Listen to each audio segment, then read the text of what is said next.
covered it here. We will be seeing one by one. Let us see all the topics we have covered or not.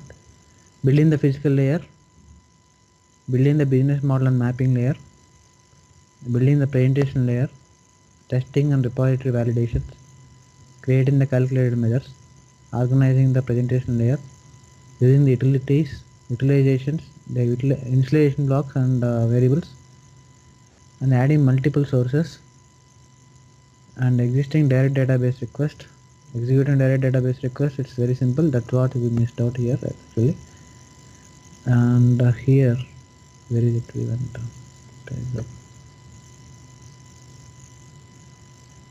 I think DT, you can scroll it. I think for me it is very slow. Can I scroll it to that content page? Yeah. Okay.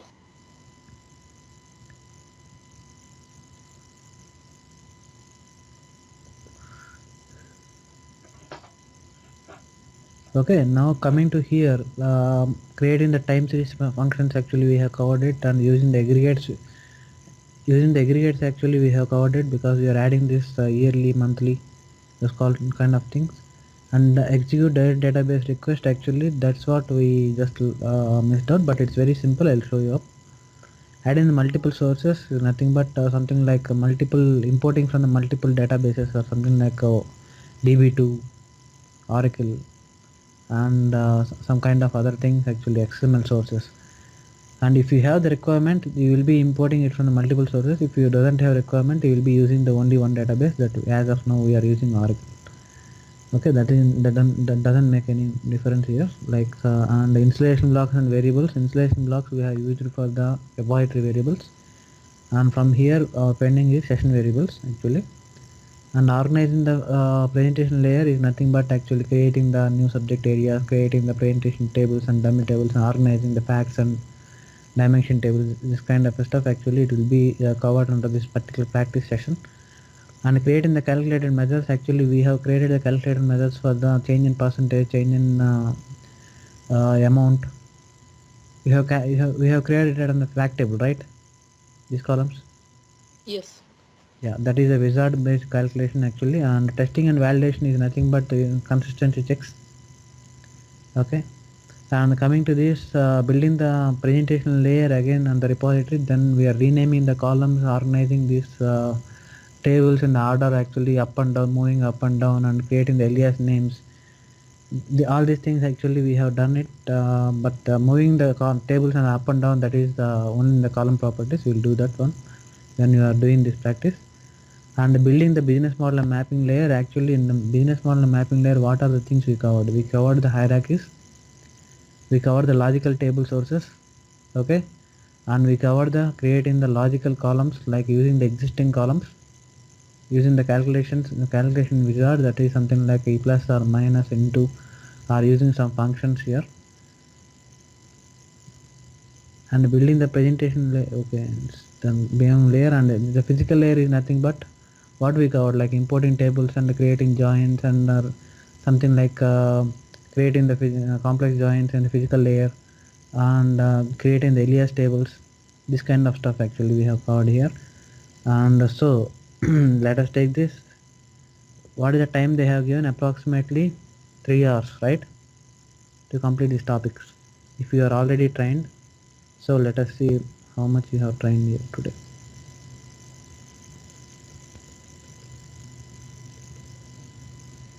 Let us take the prerequisites and something like the scenario, what they are going to do. Everyone is clear, right? Actually we are going into the workshop now. Are you guys clear? Yes. Bipin, Bijay, Yubang, Teja? Yes, Venkat. Okay, fine. And this tutorial is for the Windows client environment connecting to Linux. So because if you are having a Linux environment, you cannot open it for the RPD in the Linux box, right? That is the .exe file. So what we'll create, we'll just install this client and just connect to the server in the Linux. But as of now, we don't have that struggle actually. We have server in the Windows itself. We no need for the client, we can directly open our RPDs. Okay, if they have installed it in the VMware clients, and then it is a Linux client, and then you are opening in your local machine, then you need to do this computation. So this is not required anyhow.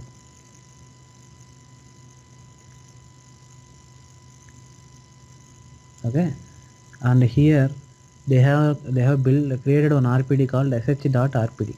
Okay, and from here we are going into the building the repository like we using the physical tables. This, just read one by one line actually and see and try to understand it, like what is that. I will tell you that the overall briefly what they are going to tell. Okay, and this topic is used for the administration to build the physical repository, and the physical layer defines the data sources. And what is telling is, for example, if you are have multiple sources importing into that, how to import the sources, this particular the session will cover how to import the sources, how to create the joins in the physical layer, and this kind of stuff. We will go just you please when you have got the time actually read this prerequisites, and here we will go into this to build the repository. These are the topics will be covered in the physical layer. Okay, creating a new repository, creating the ODBC sources, importing the SH schema, and creating the physical joins. Okay, are you clear in the physical layer? So who will create this today?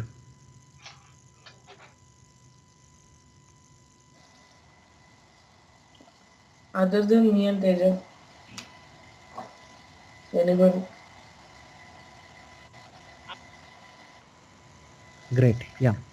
Let us open the RPD and just try to create the new RPD called sh.rpd, and we'll follow the procedures.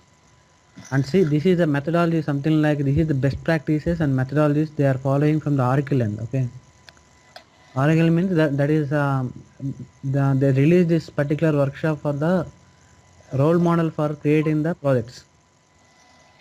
Okay, so you need to follow each and every step and just understand that why they created this, why they are not creating that. Okay, so that is where your best practices will go. Please name it as sh.rpd so it will be easy for you to sync in future. Yeah.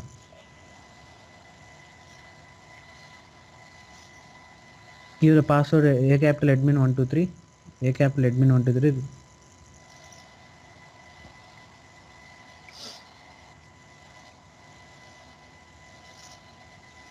There are a lot of topics are there. Everyone will be should have hands on here. Just importing the sources. How do we import the sources? Like okay, 10G, 11G. In 10G actually they are importing using the ODBC, but in 11G actually they have inbuilt client is there. Like Oracle database client is inbuilt with this OBIEE, so we can use the inbuilt drivers instead of going for ODBC for Oracle database only. If you are using tables now, right? pardon? No, no, no. We don't want system tables, and just import the views as well. Okay. And here, what I am telling is, if you are going for importing the sources from the Oracle database, you can use 10G and 11G drivers. If you are going to import the sources from the DB2 or something like SQL Server, these drivers will not help you out. So you have to create your ODBC connections and use the ODBC connections to import the drivers. You know how to build the ODBC connections, right?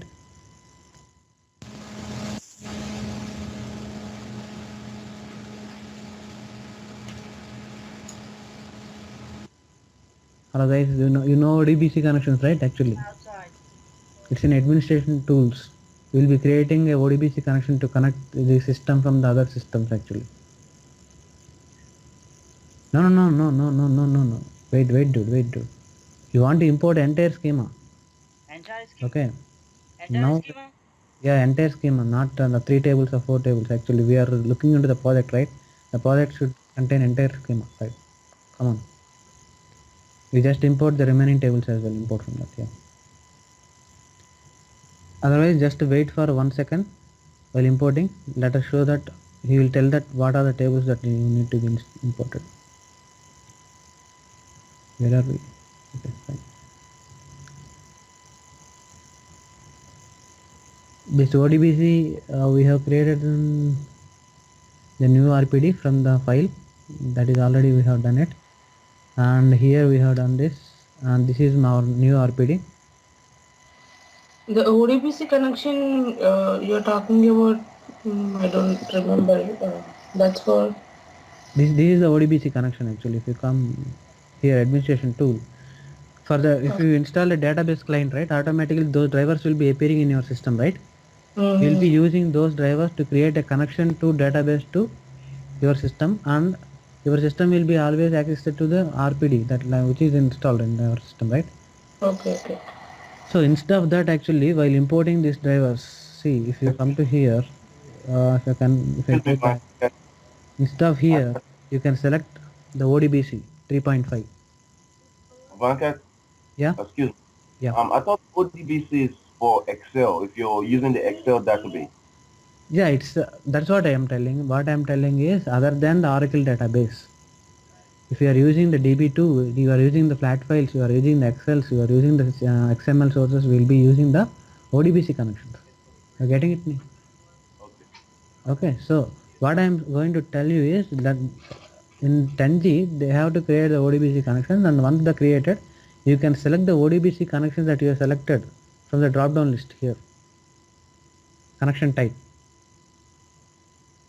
Okay, otherwise let us go here back. We'll import one more time, it's not a problem at all. Connections. Here is you are seeing, right, it's a ODBC by default. Okay, if you create a ODBC here, let me create one ODBC connection here and show it to you. ODBC. So if you type the ODBC, automatically ODBC driver will come up here. Okay, if you take the system, add, you have already database installed in the same system, right? So we should be having Oracle ODBC home, Oracle home. This is my ODBC, and finish. Then it will open up the configuration wizard. Here is the data source name. What is the data source name? SH. Let me give it to SH. And TNS name, you can select it from the drop down list. ORCL, right? My TNS name. TNS name is the SID name, right? User is SH. And then test connection. It will ask for try to connect to database. SYS is my password. And click OK. Successful connection. Then click OK. Then OK. If you cancel this one and then you come import metadata, your ODBC connection is this one.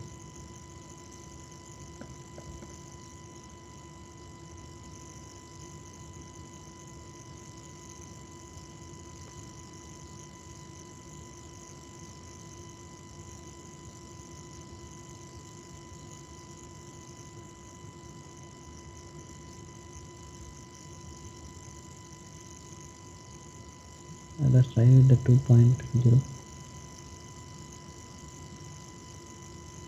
Connection has failed because might be for Oracle database. If you are connecting, you might be using this Oracle drivers, native drivers. If you are going for other connections, actually this is how we will be creating the ODBC. Got it? Now right now we don't have this ODBC for the other database actually, so it is expecting, if you are using Oracle, it was expecting these drivers to be used instead of ODBC.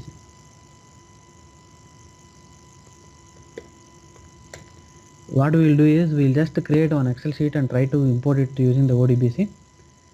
After this class, I'll show you that how to import these flat files and do it. But when you are doing with the reporting with the Excel sheet, right? Actually, you cannot do the slice and dicing of the data like creating the new aggregate sources, summing up this kind of stuff. Actually, it cannot be done in the Excel operations. You're getting it right because that is not a database. It cannot fire the SQL. So what it will do, it will just pull the data from the flat file and show it as it is. You are with me, guys? Yes, very good. Yeah. Yes. So this is it is very simple tasks, but 90% you will be using Oracle database. Only 10% they will, this ODBC connections also will be created by the administrator, system administrator. You will be not having any rights to create the ODBC connections in the real-time environment, right? You are not a system administrator, so you will be given access to only used applications. That's it. So whatever the ODBC connections that you requested, that will be created by the administrator and provided to you. Then you will be using it to import it. That's it. Venkat, but BI, is it mainly used for OLAP databases or OLTP databases? OLAP, Oracle warehouse databases, right? But Oracle, is it widely used for warehouse? I thought. Right. Actually, if you are going for any BI apps applications, we are using the Oracle database altogether 80% for warehouse. Oh, okay. Okay. And DB2 is mostly considered for the OLTP database because it will give best performance on OLTP side. And the Teradata will be giving best performance on some kind of warehouse by running the parallel 64 joins at a single query. Mm-hmm. Okay, but the thing is that the Teradata is also taken over by the Oracle. Oh, okay. Okay, no need to worry about that. Those are all Oracle drivers. In future also, it will taken care by Oracle itself. Okay.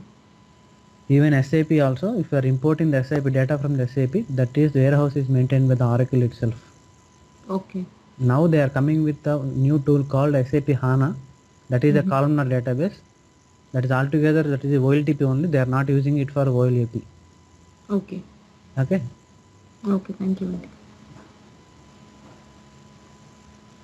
So you are importing everything, huh? Yes, I guess. Enter asset schema. Yeah, you have to import the asset schema, but you might be clicked on the double arrows. I am guessing. Who is accessing this? So it is importing entire schemas. I think PM, public, Scott, SH. So better cancel this, but I don't think it will get cancelled. It got, yeah. Actually, it got cancelled. No, not responding. Okay, fine. So we don't want all these things. Just we need to import the asset schema. While it get cancelled, actually let us go through this document. Okay, guys, see carefully. This step already just now I showed you, right? How to create this. Just you went to the system drivers actually and just created testing the password with all CLSH schema connection successful. Then click OK and OK. That's it. And importing the schemas in 10G. This is wizard actually. Same wizard he is using. Import the from database. What we are doing right now. And we came here and he was using SH schemas, table names and all. And before in 11G, this part will become little bit forward in the before step, right? In 10G, those two parts are clubbed into single thing. What are the views you wanted to see? You can check it over here and just see it. And here he expanded entire thing and he has selected these tables actually. Channels, cost, countries, customers, products, promotions, sales and times. These are the things actually you need to join and you need to select the keys before importing that. Got it? Yeah, now let us close this repository itself and we will come with the other repository. What happened? It got closed or what?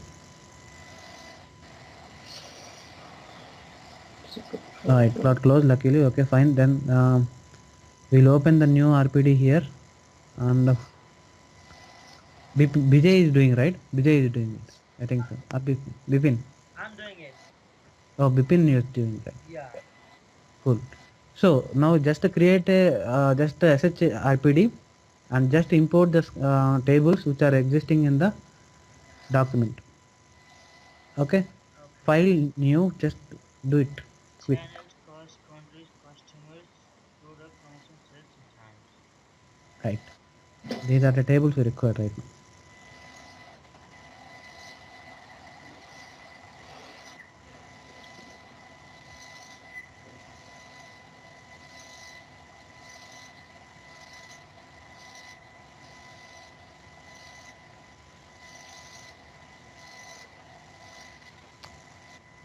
Okay, SH. Okay, created. Okay, fine.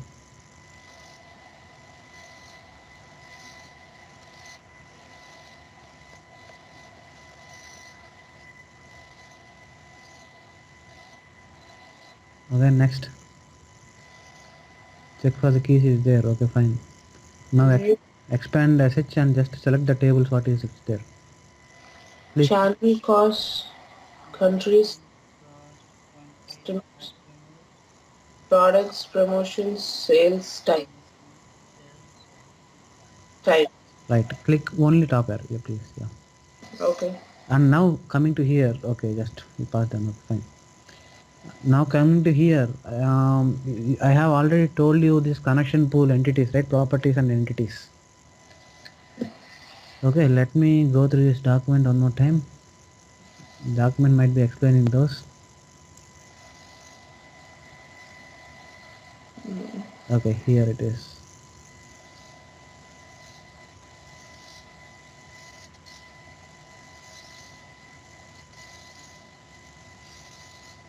Okay, fine. If you take this one, right? If you see the connection pool name is by default, it is giving connection pool. You can change the name, whatever you want. It should be unique identification, and most probably we'll give the connection pool name what the data source that you are using. Okay, something it is warehouse connection pool. It is OLTP connection pool, or something like if you are using DB2 some other sources or BA repository connection pool like that. Got it? And here the caller interface is OC8 10G 11G. Okay, he uses that ODBC to import it, but ultimately using it in the connection pool is OCA drivers, that is Oracle provided drivers. Okay, maximum number of connections here is the simultaneously how many users can be connected to BI.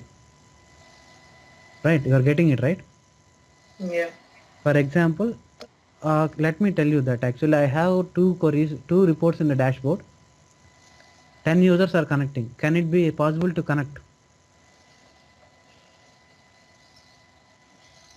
What is it? I have a two Yes. reports in a dashboard. Okay, Yes. 10 users are trying to connect to the BA and run the two reports. Can it be possible to connect? Yes. Yeah. No, it cannot be possible to connect because two users means it fires two queries, right? Two separate queries to database, right? Right? Two connections is already occupied. Then each dashboard is occupying two connections. How many users can access it? Right. 5. So if the 10 users should access the two dashboards, like one dashboard which is having two reports, how many connections you need to give? 20. 20. 20. That is the calculation here. The number of physical queries that is fired to the database into the number of users it accessing it. Got So it? Venkat, if there are two reports on the dashboard, Mm-hmm. so it will still be using two connections all the time, even if the report is not opened Simultaneously, I'm telling it. or simultaneously. Okay. Simultaneously, all the users are trying to run the same report, same dashboard by logging in. Then how many it will be accessing it in real time? Actually, what happens? We have the application will be used across the regions, right? Mm-hmm. So hundreds of users will be joining, logging into BA and taking the calls actually. So simultaneously they are running multiple queries. Mm-hmm. At that point of time, we need to calculate that how many queries will be fired and how many users will be logged in. That is only the point of calculation, right? Okay. Okay. So maximum in our current project actually we have given the 1500 connections. Assuming that the each user who has logged in currently accessing the four reports in a dashboard. Okay. Okay, that is 1500 means how many users? 500 users, right? Mm-hmm. Might be like 400 users using the four connections. Okay, that is what the calculation it will be. And when you are using the multiple something like multiple schemas, something like SH schema and Scott schema from the same data source, right? Mm-hmm. Then if you are firing the database with the table name with SH dot and the table name with EMP, then will it accessible? No, right? So to do that actually, if you wanted to fire with the extension schema names, we will be using the fully qualified names. Yesterday we got the problem actually. Table or view does not identify it. Then I came and checked out here the checkbox like a fully qualified names. Did you observe or not? Right? Yes. Then it is I started pulling the data, right? Then what it is firing it is sh dot sales and scott dot emp, the physical query. That is Yes. what the requirement is for this fully qualified names. If we are using the same schema, like in warehouse, it will be same schema, right? DWH schema dot, all the tables will be residing over there. There in that situation, you doesn't require this.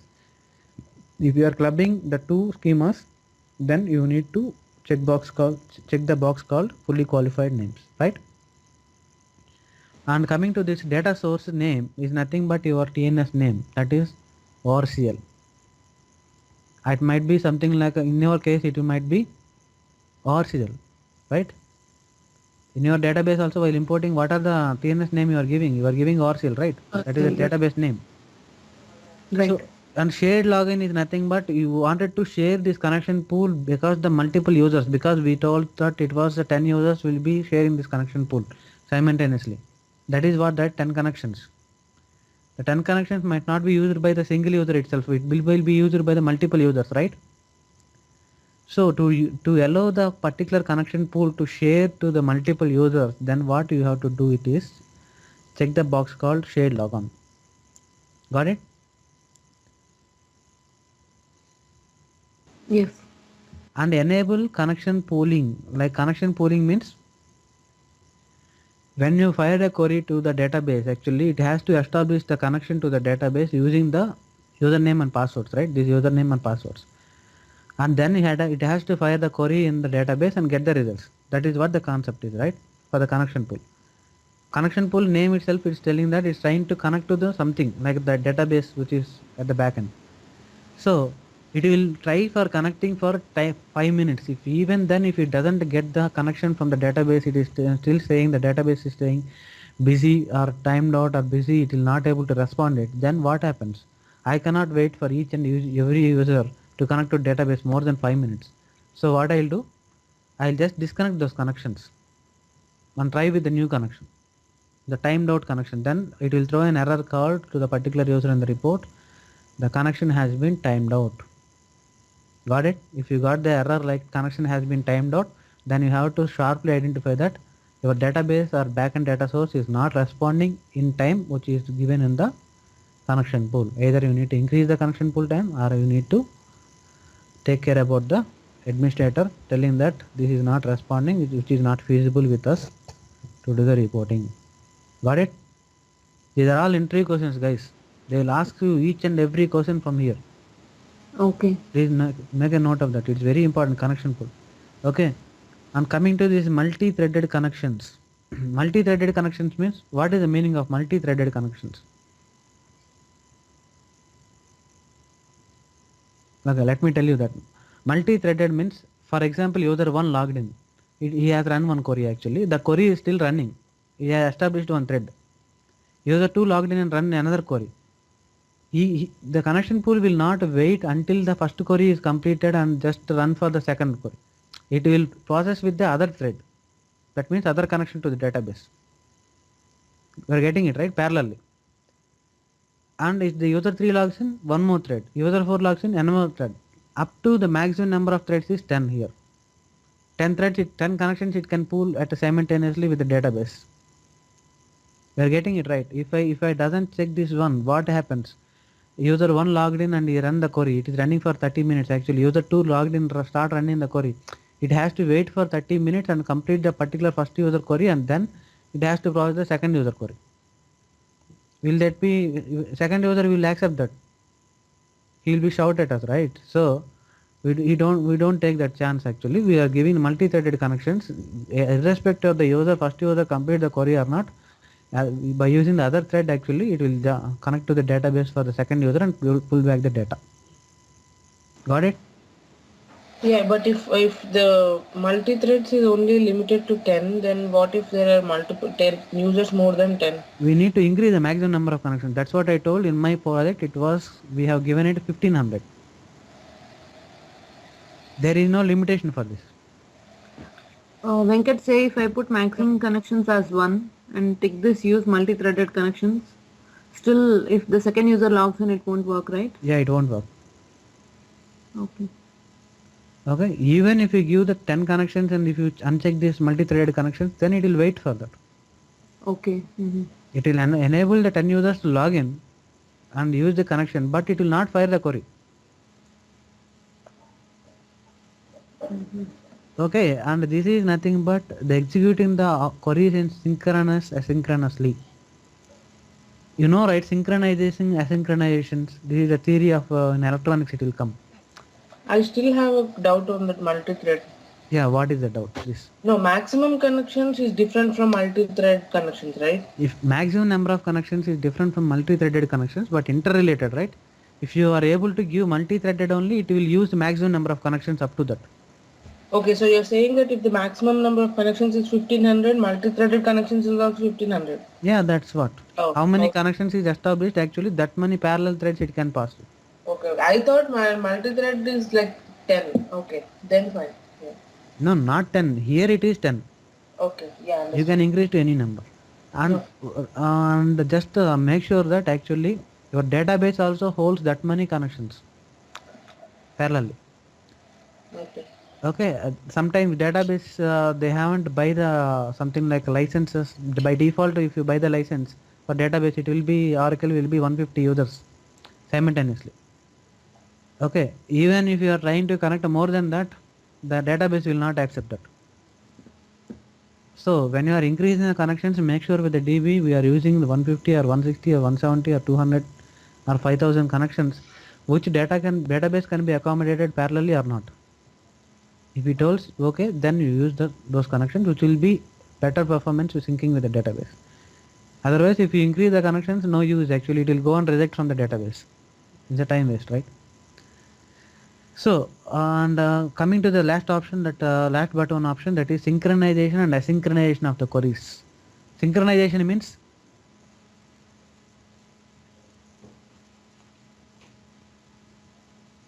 do you have any idea synchronization or synchronization? This is the global terms, right? Actually, synchronization means serial way. Asynchronization means a random way. Actually, you're getting it right. Serialization and not serialization. That randomly picks the, what are the first in first out. It's a kind of something like asynchronization, like first in and randomly out, which will be picked up randomly and send it to the database and get the query out. And synchronization is nothing but which will first what is the request came first, it will be fired first there. We are getting it right. Queue and non-queue here. Yeah. Okay. For example, I'll tell you on a very bad example here. If you are if you have morals, okay, you are doing very good, but you doesn't have food for 10 days and someone is giving some food packets, actually they are fighting for that, and whoever that comes first actually should get the food, right? That is what synchronization is. And even then if someone is very stronger than you, they are pulling you back and they are taking that packets and going away, that is asynchronization. You got it? Yeah, Good example, huh? yeah, Okay, that's it. fine. Typical Indian example. Excuse me, Venkat, can you explain the required fully qualified table names one more time? Right, yeah. For example, I have taken the tables from Scott schema, that is Scott user, and I have taken the tables from SH schema, that is SH user, right? Two tables. One is sales from there and another one is EMP table here. When I start running the report from the EMP table, my username is called as SH. It will fire to the database in the schema called SH schema, right? SH username, and try to execute that query in the SS schema. It will what database will tell that? Database will tell that this particular EMP table is not existing in data. If you check the fully qualified names, then what it will do? It will just fire the table with the schema extension, that is scott.emp. If your SH table is a DBA, you can access the tables around all the schemas, right? Then if the scott.sh means it can be scott.emp means it can be pulled from the EMP schema. Got it? Yeah, I think I do. Yeah, that is what the use is. And here, coming to here, the parameter supported. And here if you take the parameter supported, let me show you that different parameters here. Okay, it's finished. Excellent.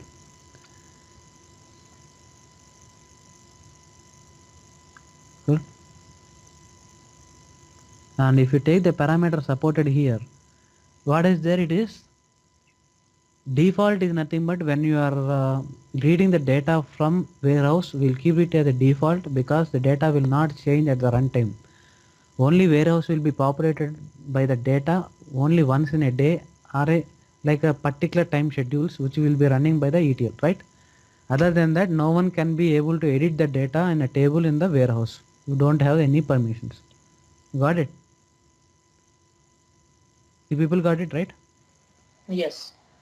I'll give you a simple scenario here. For example, my friend was studying BTech in college actually, and what happens actually, he got failed actually, and he wanted to make it pass, and he went to the some universities and put some money, and they are asking for the employees who is working in the university to change his record. Okay, by the record actually semester data has been loaded into your warehouse. Does it be changeable or not? Yes, Is it changeable? I think so. No, it cannot be changeable until unless it come through a schedule of ETL, right? Record should be updated but with the current date. We cannot be changing the past records of the data, right? Yeah. That is rigid data. You cannot change the dates. At the point of date he has to complete by 2007. He was coming, he has given some friends has to try to modify the record in 2008 with the data date called 2007. It never accepts it, right? It will not allow the user to change it. It will ask the record to update through the process, and record will be showed that this particular record has been updated at 2008. Got it?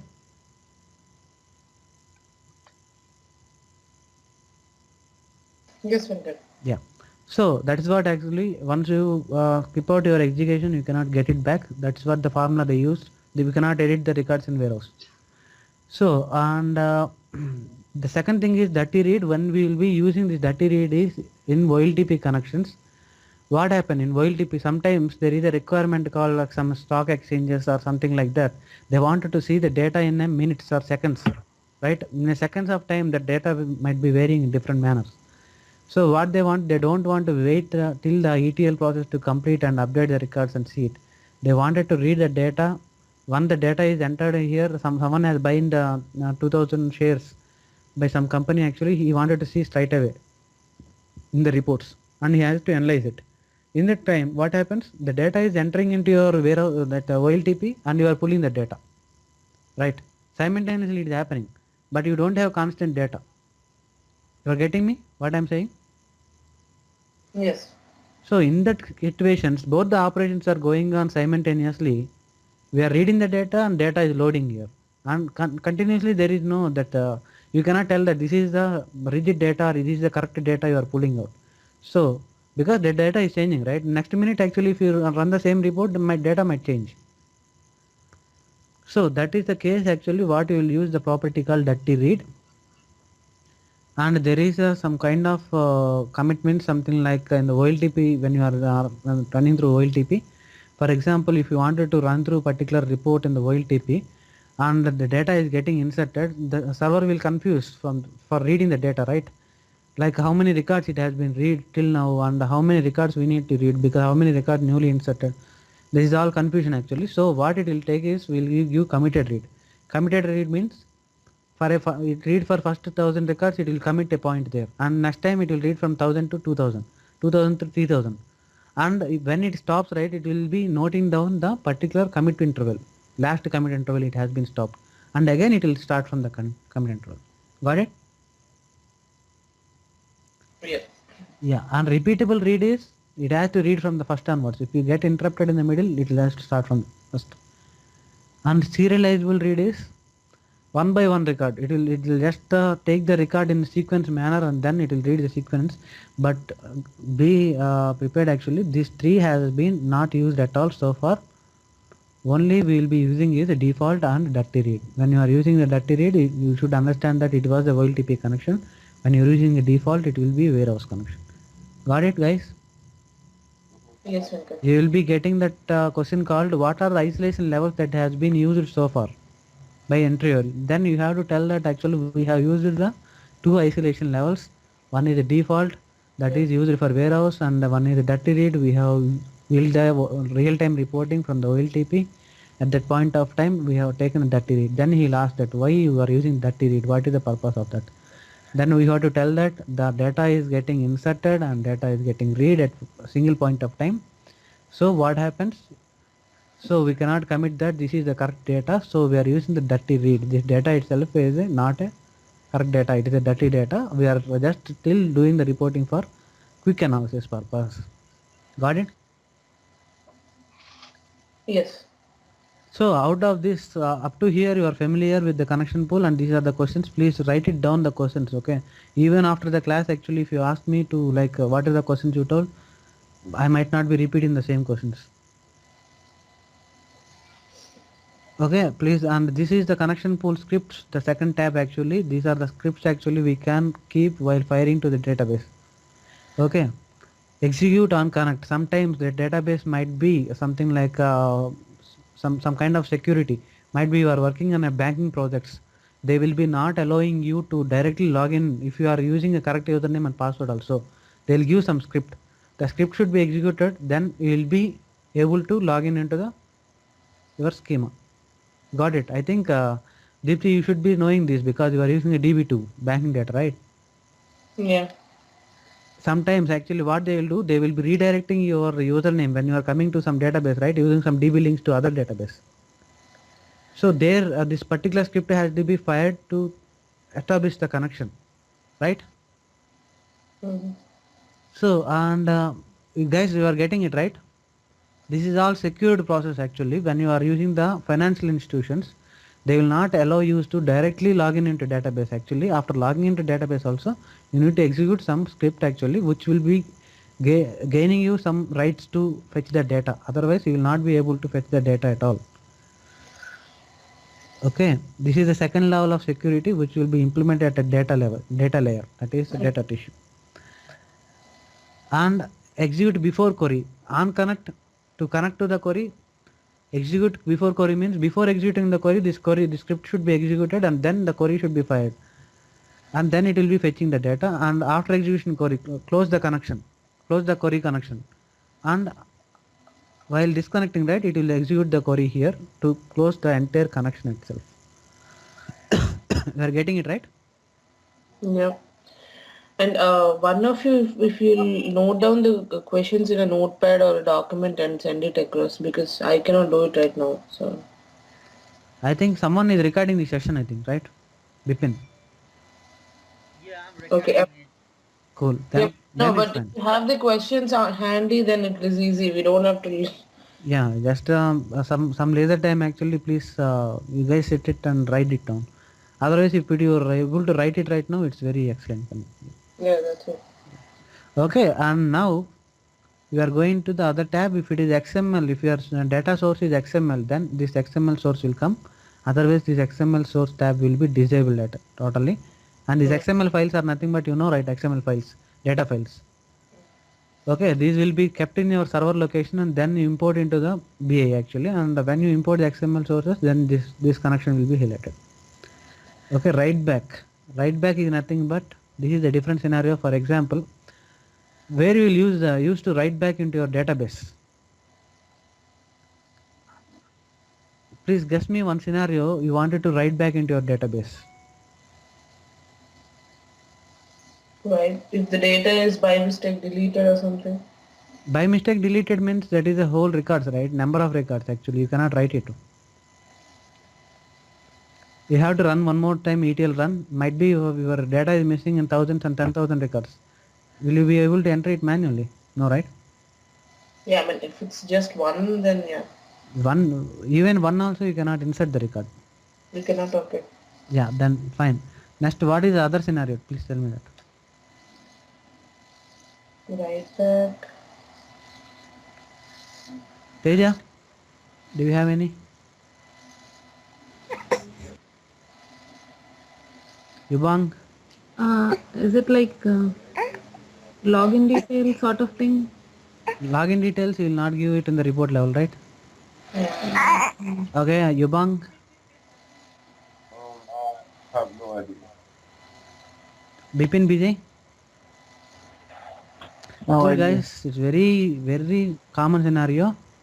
If we If need you to have, update or something. yeah, if you have a targets, okay, if you have a targets for the monthly basis, right? Based on the current month sales, actually, you have to edit the targets for the future, right? You are getting it, right? Sales amount is my sales amount is 2 lakhs records has been 2 lakhs dollars has been done by current month. But my projections has been done for entire year actually. What I have that projected actually, I thought that my sales will be this month will be $1,500. I kept it only for $2,000 for next month. It has been exceeded this month and it become $2,000. Then what I have to do? I have to edit one single record, my projections target table and make it as a $2,500, right? Mm-hmm. Does it make valid scenario? Yeah. So that projections actually I don't know or retail people don't know, the users doesn't know. Only the management knows who is using that report. Right? I cannot go and tell to the CEO to give the share the data, I load it out. So I will be facilitating him, but particular only that column actually asking him to update your projections there itself and which will be uploaded into your warehouse. For a particular only that permission is to update only particular record in a particular column. Got it? Yes. If we have those kind of requirements, then we will use the write back conditions. Got it? So Yes. how will be the performance, Venkat, if we have to do this write back operations?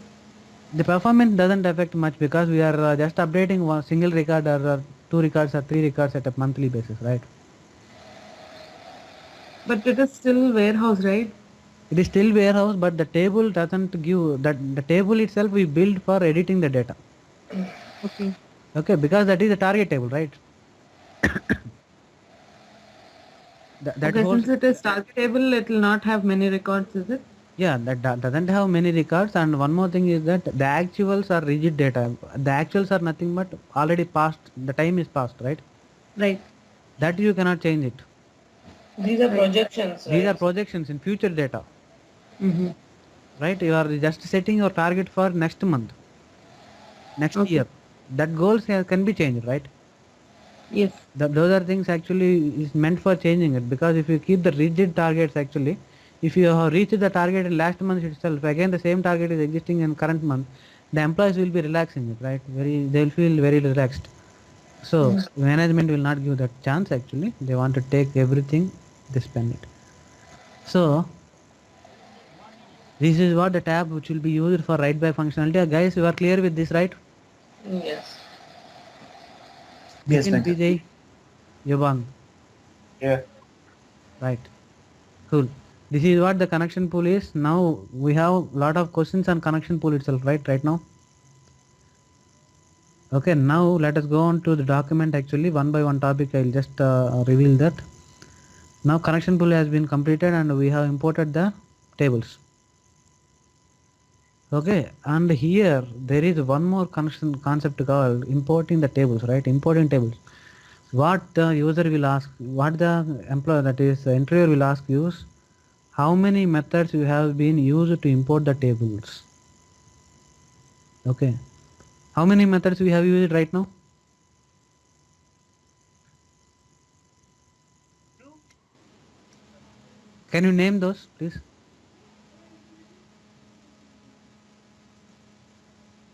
One is importing metadata to the existing table and existing schema, something like that.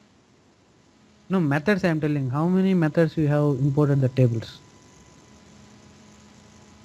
Uh, You have always imported through that database only, right? Using the There's wizard. only one thing now. Only one method, right? You haven't done much, right? Yeah. So there is other method also to import the tables and create in the tables here. What is that? I will show you right now. For example, I have a valid scenario here. Let me explain you that scenario. All the table is there. Only one new column has been created in your warehouse, right? Mm-hmm. Okay, I have 5 columns here. The table also imported and a new column has been appended to the particular table in the warehouse. Added to the new column to the existing table. Okay. Then does it mean that actually I need to import the entire structure here? No. Right? If I import the only one column, it is sufficient, right? But one column importing option is there in the wizard. Actually, there is an option, right? No. So let us create the column manually, physical column, and give the name here, exactly the name. This should be exactly the name of the column name in the database. And here you have to select the data type which is there in the database. That if it is varchar 2 or 3, varchar something like that, you have to select varchar. And if it is a number, something like the methods, you have to select the double. And later on, everything is date time is the date time, actually the timestamp, and the date is date, and character, character. These are only the four things we'll use most probably. And the length should be here. If it is a non nullable means if it is not a primary key, then it obviously get the chance of getting null values, right? Then Yeah. you have to check the nullable values. Otherwise, if it is a primary key, no need for checking for nullables. Yeah. Okay, then once you done the particular thing, actually let me do one thing. Let me just create this, delete this column. Okay, Varchar 20. Just copy the name. yeah, I just copied the name. So even primary keys, we can just add it like that, Venkat? Yeah. Okay. Okay, new physical column created is varchar, right? Yes. Varchar 20. Varchar 20, and this is the column which will be coming null because not a physical key, primary key, right? Mm-hmm. Not null column, so it came here. Now I am trying to view the data for this particular column is acting properly, right? Mm. This is how you import the columns alone into the table. And in some cases you wanted to import a single table. Actually, you are seeing here importing it is done in only few seconds. Actually, for directly connecting database directly, you are just clicking it, table is taking importing in real time. Actually, if you wanted to read the particular table across the 4000 or 5000 tables, hardly it will take 10 to 15 minutes time to import a single table here. Okay, you are thinking that actually if it is happening in a 2 or 3 seconds, why we need to bother about creating or importing a tables here? So in this case, and they will not allow you to connect to the database while your business is running out. Okay, to import the tables, you need a downtime of the things. Actually, database or something like a BI downtime, and then you have to import the tables and do the repository. So beyond that, actually, if it is a single table, then how you will be creating it? Same thing. Actually, you can create a table. Now you have created these physical columns, right? Actually, what you have to do, you have to just click on New physical table and schema level and create a table name. Okay, if you have the column names and entire thing, you can do that. And creating the table, actually there is a few methods. You can import your stored procedure which is written at the database level by creating the output ports of the stored procedures. Stored procedures, right? Mm. Hmm? Stored procedures, yeah, kind of. Yeah, you don't want to write the stored procedures. That's what I'm telling you. Just you should know the only functionality of that. Okay, what is the stored procedure functionality is if you pass the inputs inside the stored procedure, A column and B column. My procedure is I have written the logic is A plus B is equal to C. Then my output column should be See. C, and my column that I have to create here using the stored procedure is C. If I have multiple outputs, multiple columns. If I have single column output, single column, right?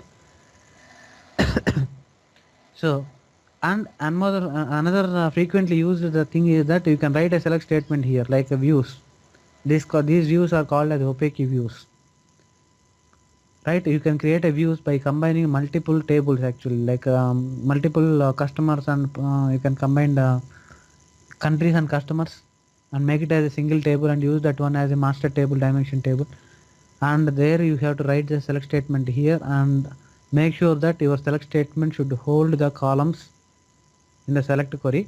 Then only it will pull the columns. Actually, if you write a select statement, simply select star from table name is equal to countries, then it will not pull any column.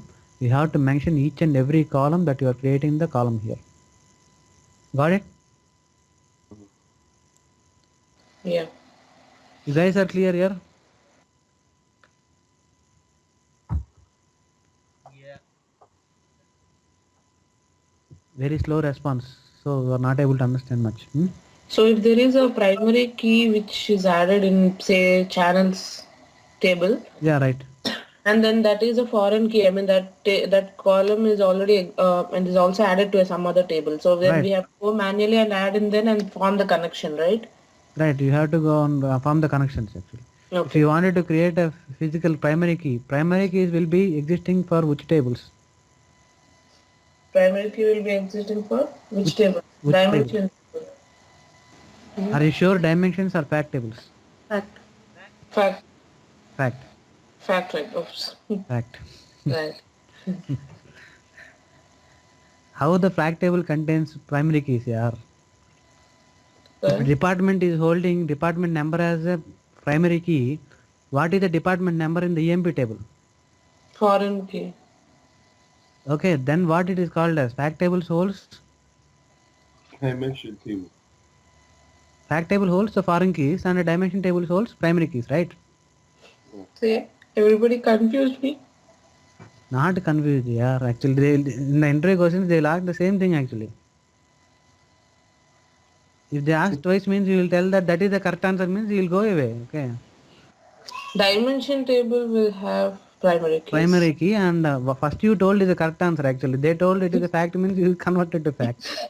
I got confused. Okay. Okay, he will ask twice the same question. If it is you are telling the right answer, he will repeat for the 2 times to check your confidence levels. Okay, you might be throwing a stone, right? He is giving the 2 options here. Choose the correct answer. You might be choose one. You should know, right? You are confidently choosing 1 or 2. Option 1. He will ask twice means you will jump to the next answer. That means you are not stable with your answer. Then how you will be stable with the design? So that is what they will test it actually. So what we will do is the primary keys are held by dimension tables only. The fact table doesn't hold the primary keys here. If you see here, if you the channel is a dimension. If you go to the foreign key, no key is there, and if you go to the keys, that is the primary key is there, right? The same way, if you go to the sales, that is a fact table.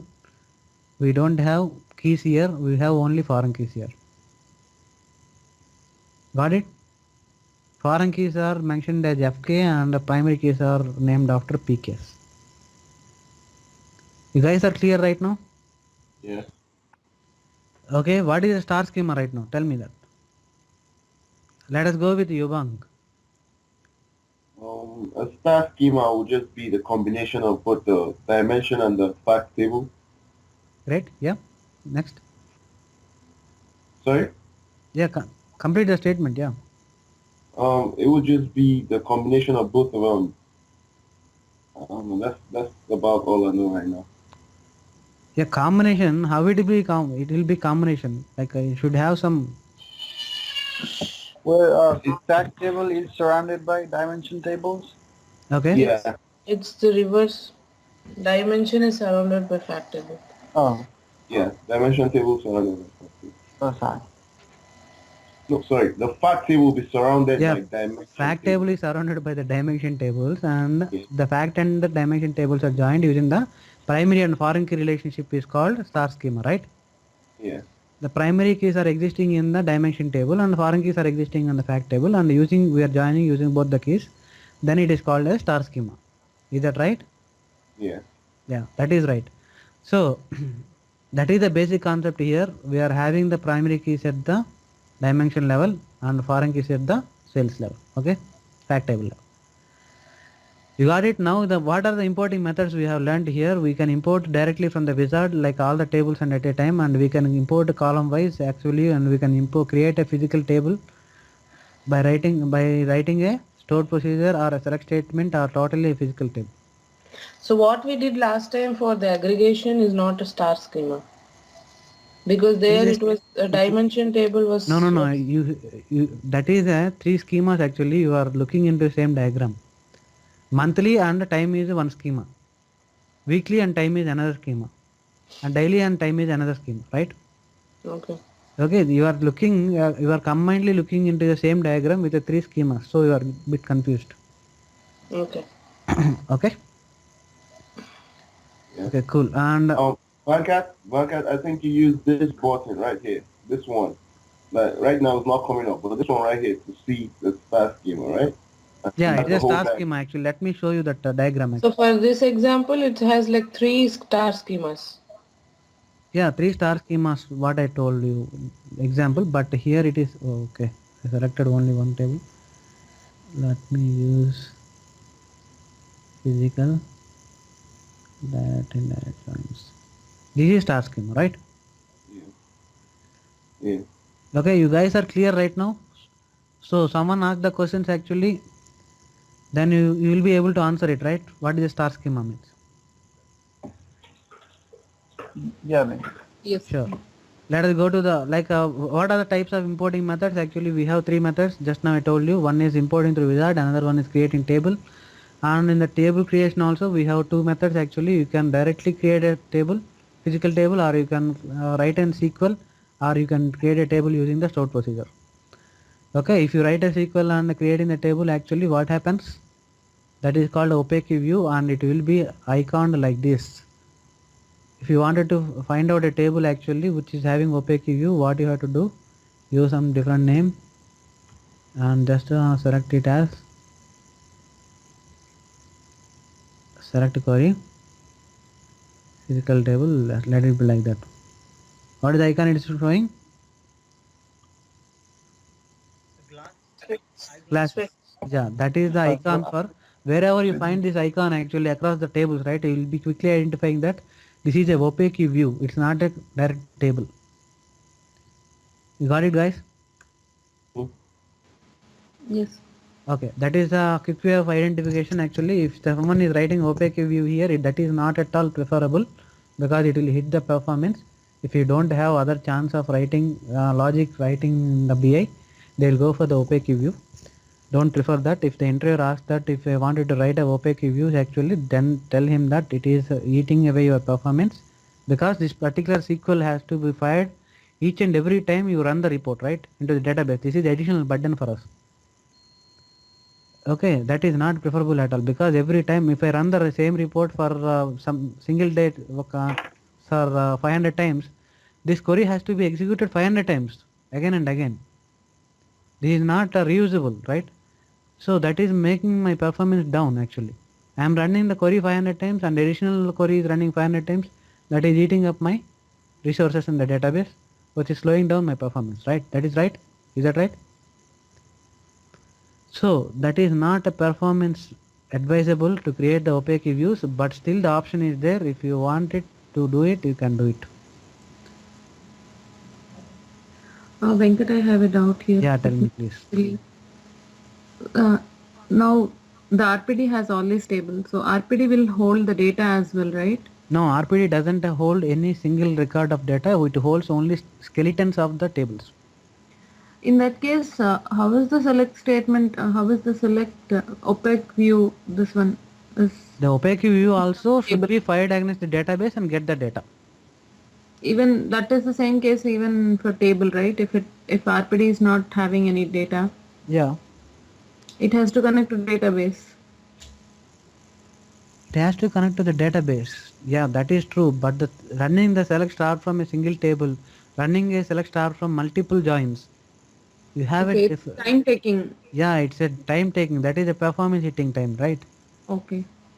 If your select query is built upon like 10 tables actually, and your main query like main report is having one main query, and this is adding as your sub query. Every time what it has to do, it has to run the sub query and then get the inputs and put it in the main query, right?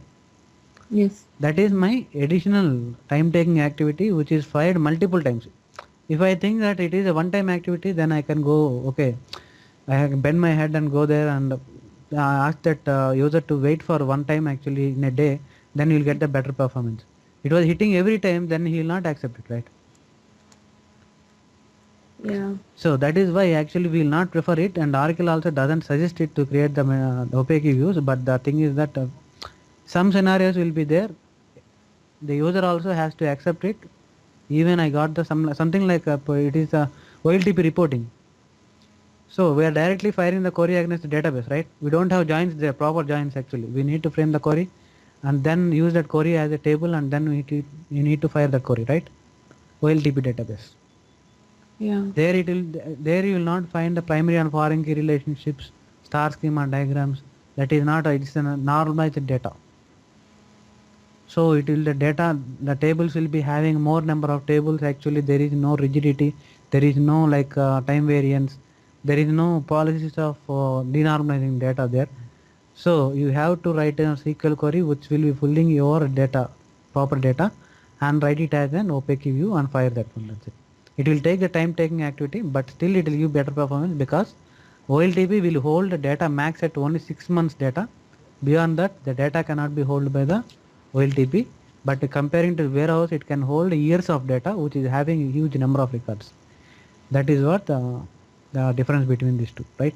You're getting it right now? Yeah. Any doubts, guys? No doubts. Okay, cool. Now let us go to a little bit forward here in the document actually. Now only we are in 11th page here. What is telling that actually once you imported the table, next moment what is telling?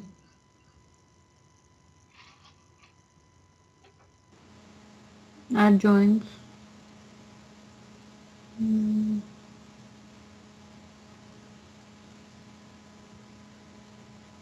Verify the connectivity by checking the update row counts. So you have imported the data, you want to check that data is there or not, then you can do the row count update. Means it will count the data and show you that count here, this many records are there at that point of time. If you want to directly, why you take the risk, you want to see the directly data, you can see that sample records, how many records are there.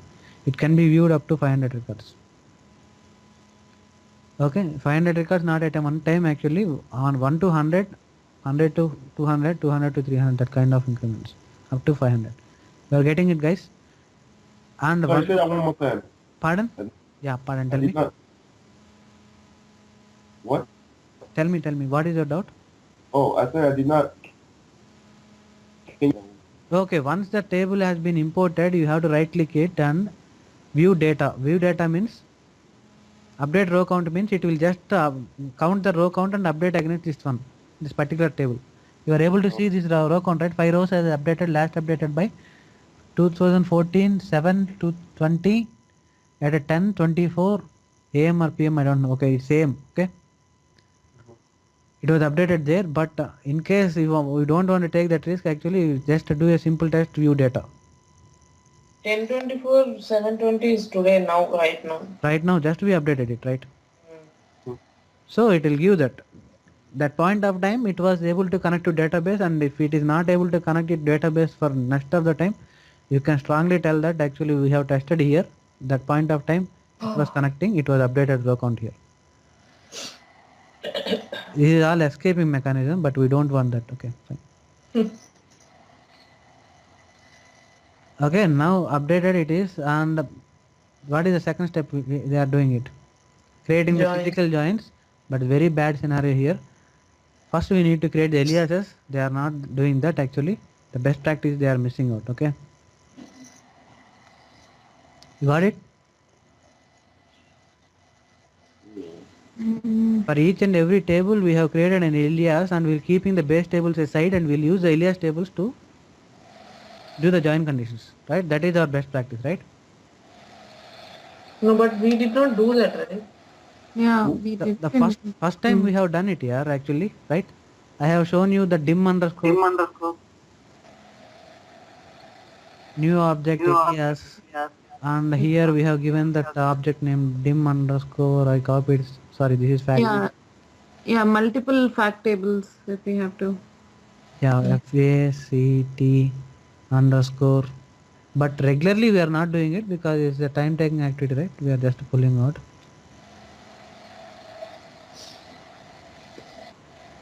underscore F, right? No, but Okay, and this table will commit, and actually we will not use the sales table, and wherever you want to join you will use this alias tables. Okay, and this is what actually I have given one example also for you. If the table count is like 3 tables, how many joins it should be fired actually? two.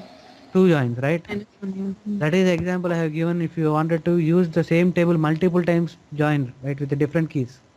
Right. Then what you will do? You will create alias tables and just use the alias tables to join it, right? Right. Right. That is example already I have given it. You just forgotten, I think. Okay, No, now we take it out. no, Okay. if you have to use the same table twice, then yeah, obviously we have to do an alias. But Alias, then right? if you're using only once, then why should we Still, use actually, in alias? future you don't know, right? Another requirement comes on future actually. Okay. Okay, the future they tell that actually this table has to be used again one more join condition. Already, if you are using the join condition, if you if you alias the table, it will come with the along with the what it will do. That time it will come with along with the joins. Yeah, we need to delete that. Yeah, again so you need to import one more time to avoid that that kind of stuff. Actually, what we will do while importing the table itself, we will just create all the aliases and keep our base tables aside, and use we'll do R&D on alias tables. Okay, okay. Got it? Mm. That is the best practice that has been missed in the document actually. Please make a note of that. Okay, now what they are doing, they wanted to make a joins. What are the things they have selected here? Channels, cost, countries, products, promotion, sales, table, time. Everything he has selected, right? Yes, almost. Mm. Okay, then someone has to continue. Like who has stopped it? Giving the physical join. No, I mean, what is the join he is doing? Yeah, that you have keys, right?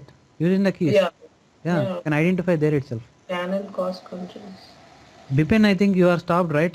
Except for customers, we need to select everything.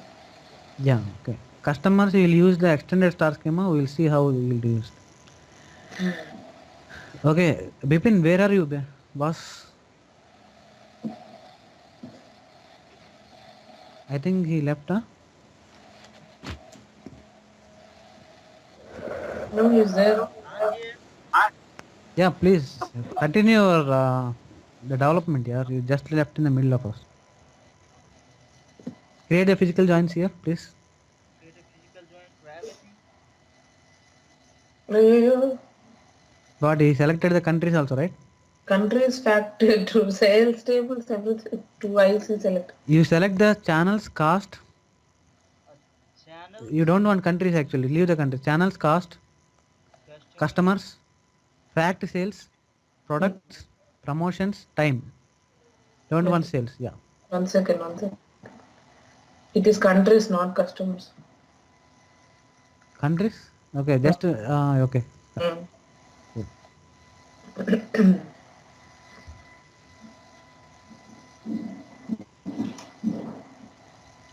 Okay. This is already keys are there. It directly joined it. Now the keys which are not there, it's not joined it. Okay. Now we have created new alias called fact, right? Sales fact. That doesn't have any keys, right? You do the join between that. Join the production with the sales fact. Fact sales F. products with product with pack sales app, right? Right. You have to join everything, but start with the products. We need to delete every single joint over there. No, no, no. Don't delete it. First you just product to yeah, right. That is what you want. And here you will be selecting then from the fact table product ID and there product ID. Click OK and now go for the other table times table from fact. Venkat, is it a snowflake schema? No, no, no. It's not a snowflake schema. This is a fact table surrounded by the dimension table. This is one star schema. The cost is one star schema, right? These tables are nothing but confirmed dimension tables, which is joined in the multiple fact tables. Okay. Got it? Yeah. Yeah. Right over here. What? Country ID is there, but the country ID is existing here. No, right? We have to select the customers instead of countries. Okay, fine. Let it be like that. Leave it. We'll do it later. Cancel it. Yeah. Now you do the promotions.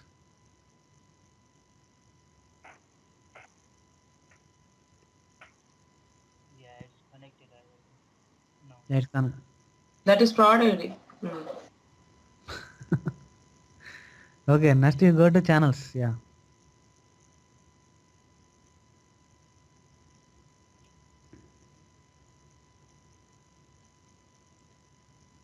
Okay. Product channel.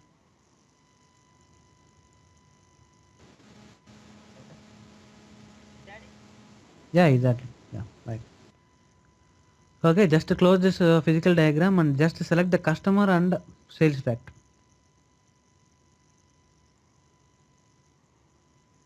Sales fact, and now select the physical diagram. Select only objects, and now you just join between these two using cust ID.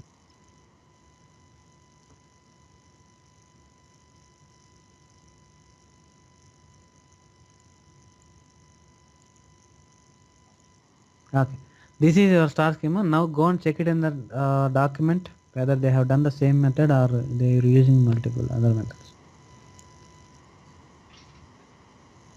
What he has done, he has arranged the tables first, but we are sharp, so we don't require that. Okay, this is a physical join. Actually, we already know that this is icon. What he has given, he has joined the channels using the physical diagram. Channel ID is equal channel ID, and it is a matter of which the table you click first.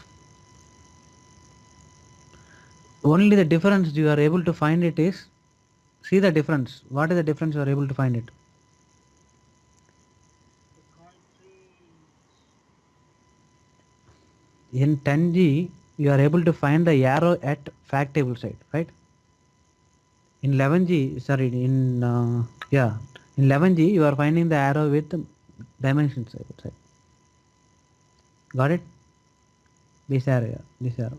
Just 1 minute. This arrow, it is pointing to fact table. In 11G, Factor dimension. it is pointing to dimension. Let us see that. In 11G, it's pointed to fact table, right? It's pointed to dimensions, right? Dimension or fact? It's dimension. I think it's fact table. So you have given wrong side actually. You have to give from fact to dimension. This join is wrong.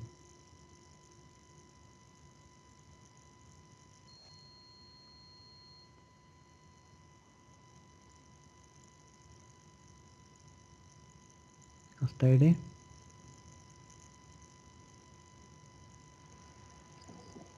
First ID. This is your correct join. Okay. This is what the difference in 11G and 10G. What is the difference actually in 11G and 10G? It, I think in hmm. previous connection, I gave all the connection wrong then. Yeah. Oh, okay. So please do the connections one more time. Channel, Channels, cost, countries. countries, Sorry, countries you left over customers, not countries. Leave the countries. Customers, fact sales, promotions, promotions. times. Yeah, right. Yeah.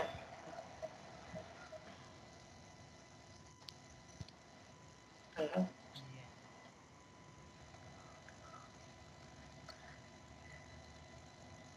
Sorry, if you observe this cost which is already come, right? The arrows are pointing to dimensions. Which you have given is arrows are pointing to fact table. Yeah. Okay, that is what the mistake we have made. Just I have taken the overlook. Sorry for that. Okay, fine. Hmm. Venkat, how does it matter? Will it give any errors or why is that? No, actually it will just by these joins actually it will be identifying that this is the fact tables which is Okay. having arrows. No, So, cost is the dimension table, right? Cost is a fact table, right? Cost is having metrics with foreign keys. Okay, cost is right. Okay, if you are giving that multiple arrows from the single table, it will act as a fact table. Right. That is what it identifies. So now we need to make this sales fact table as a sales table as a fact table, right? Instead of dimension. so it is like a standard set for 11G. It is changed from. Yeah, 10G it was a different vice versa, and at 11G they changed it to like this. Okay. 12C, I don't know. It is coming actually. You might be reaching the 12C very near actually. It will be on 2014 end. Okay. Database is already released with the same version 12C, but OBIEE also they're planning to release 12C. Okay. Yeah, we have to get jobs before that. It's good now. But there should be some learning curve also will be there in 12C. They will Okay. not release the version simply. Okay. Okay. Now it's fine. Okay. Now we come to document once again. Deepti, can you scroll the document quickly? Yeah. Venkat, Mm-hmm. so you said in this version, the version we are using, the arrow points from fact table to dimension table, right? Dimension table, and the lower version it is pointing from dimension table to fact table. Wait, so in this one, in the PDF here, Mhm. sales is dimension table? Sales is No. a fact table. Fact table, but it is a 10G lower version. That's what I'm telling. So it Yeah. is pointing from fact table to dimension Yeah. table. Yeah, that is a I mean, change. there's no It's there. difference. But we did the same thing in the 11G too, right now. Right, so it's the same thing. I Yeah, don't it's see the just difference. I'm yeah, trying to yeah. figure out what the difference is, but the arrow Okay, seems okay. This to is be dimension. okay. This is the change actually, but they have the document is correctly screenshotted. I think so, but that is in 10G tool actually. It will be different way, reverse way. Okay, Okay, Dimension to that okay. fact. dimension to fact. Yeah, we recently downloaded this document. I think actually yesterday, so might be updated. Okay, fine. And now, if you are coming to here, he was telling that how we will be doing the extended star schema. Right? What is extended star schema here? The fact table sales is surrounded by the dimension tables, right? And the dimension tables holds the child dimension, that is countries to Yeah. customer, right? So we doesn't have a join condition with the country ID directly in the sales. We have to join through a dimension, parent dimension, that is nothing but the customers. So let us do that. Actually, now you select it, the customers and the countries, and make a join, please. That is extended star schema. That is not a slow flex schema. You can call it as.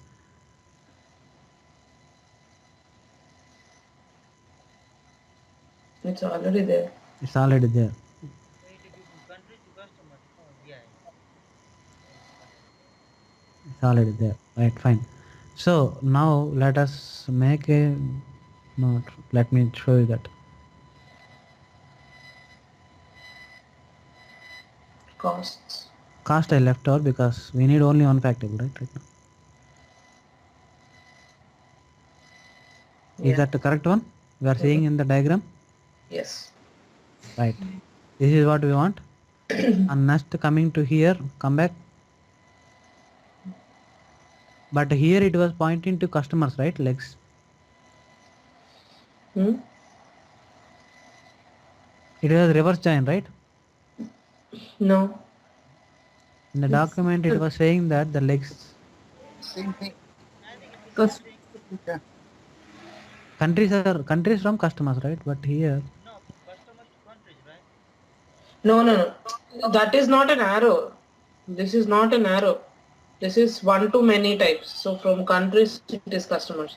customers, I, but I here think they're thinking it is that this one is an arrow. it was taking that one customer has many countries. Oh, We are getting it right. Mm-hmm. So we need to create again the joint over there. one customer, many countries. Okay. Okay, let it be like that only. We'll see that in future actually what is the problems we are getting it. We'll see that. Country ID and country ID. Mm. Okay, fine. This is what the diagram is. Let us go to we'll do some R&D on that. Actually, we'll find it out what is the join it is giving problem. If it is like that. Okay, and save it. What is telling that save button actually check no We don't consistency. have a save button. We don't do any save. We just close it after. We have successfully created. I mean, after that, at the Here end. it is, save button is there. But he is telling that no to consistency because we have only single layer. Correct. Okay, and just we'll go to this is what the physical layer he completed. Now he was coming to build the BMM layer. Okay guys, today we'll just build the BMM layer actually, because I think we'll cover the lot of entry questions to be covered here, right?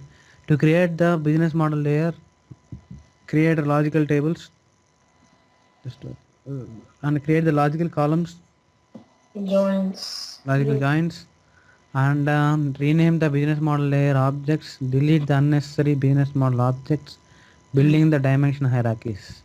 This is what the topic is. We will share these topics to multiple persons. Let us take this building this business model and logical tables one topic, logical columns and this three actually business model, logical table, logical joins will go to one, and the logical columns and rename the business model objects will go to another one, deleting and hierarchies will go to another one. Please tell me the names, we will do it.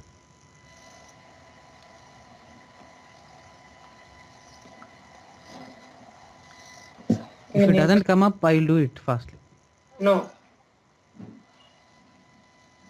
If no one is doing, I'll do it.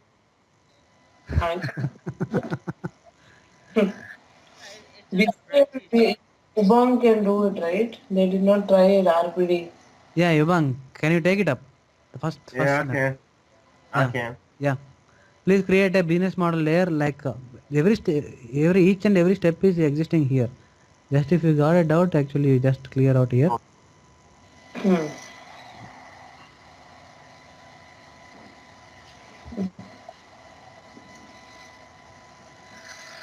Yeah, here it is a little different. Yeah, they can do it.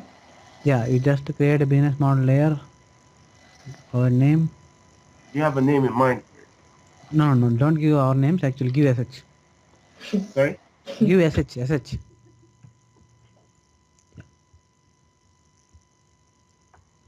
Just pull these tables. Do we need everything? Yeah, we need everything, but not cost. Cost and the sales, I don't want it. I want only channels, countries, customers, and fact sales, products, promotions, and time.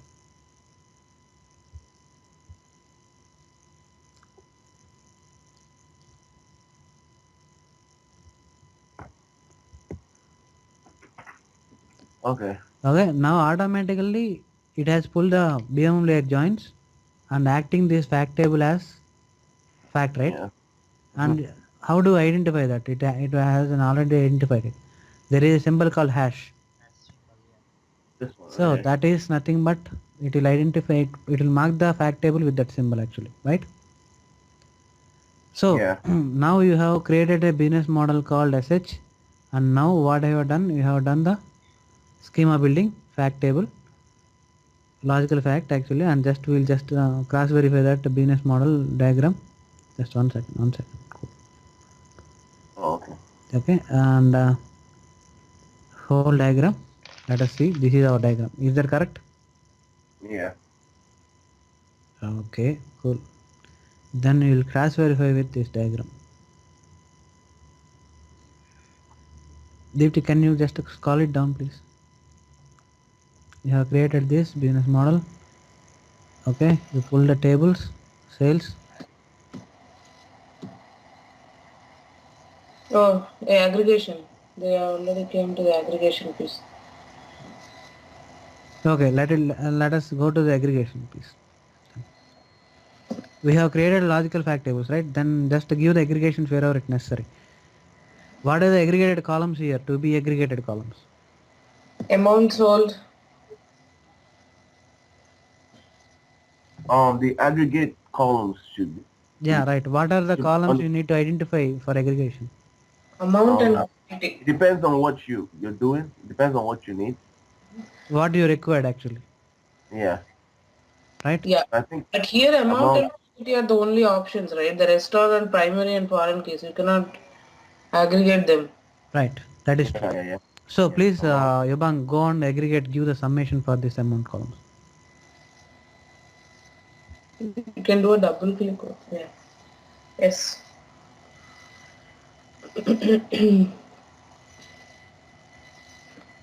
That's good. Okay. Do the same thing for quantity, please. Yeah.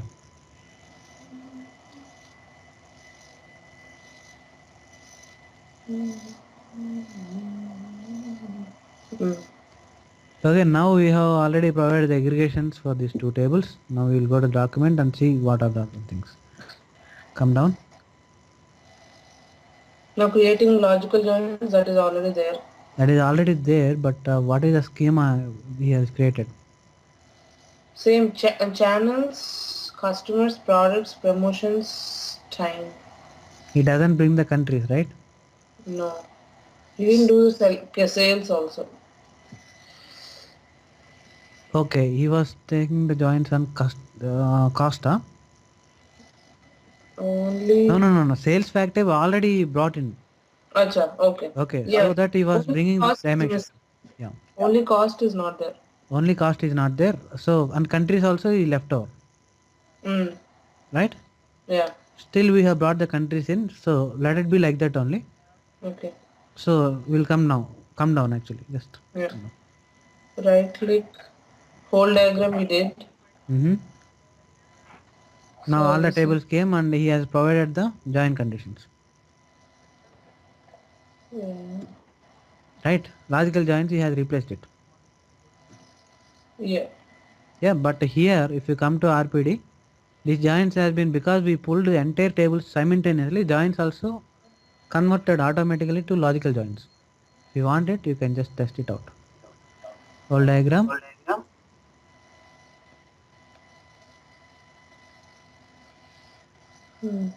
Is that complex joins? Yeah. Yes, right. It has been converted. That is a little bit automation in 11G. If I have physical join, automatically it will take the complex join. If you want to do changes, you can do it. This is what the schema is, right? Yeah. So save the repository. Yeah, guys, you are following it, right? Yeah. Yeah. Now save the repository, please. You done? Yeah, just save the report. Okay.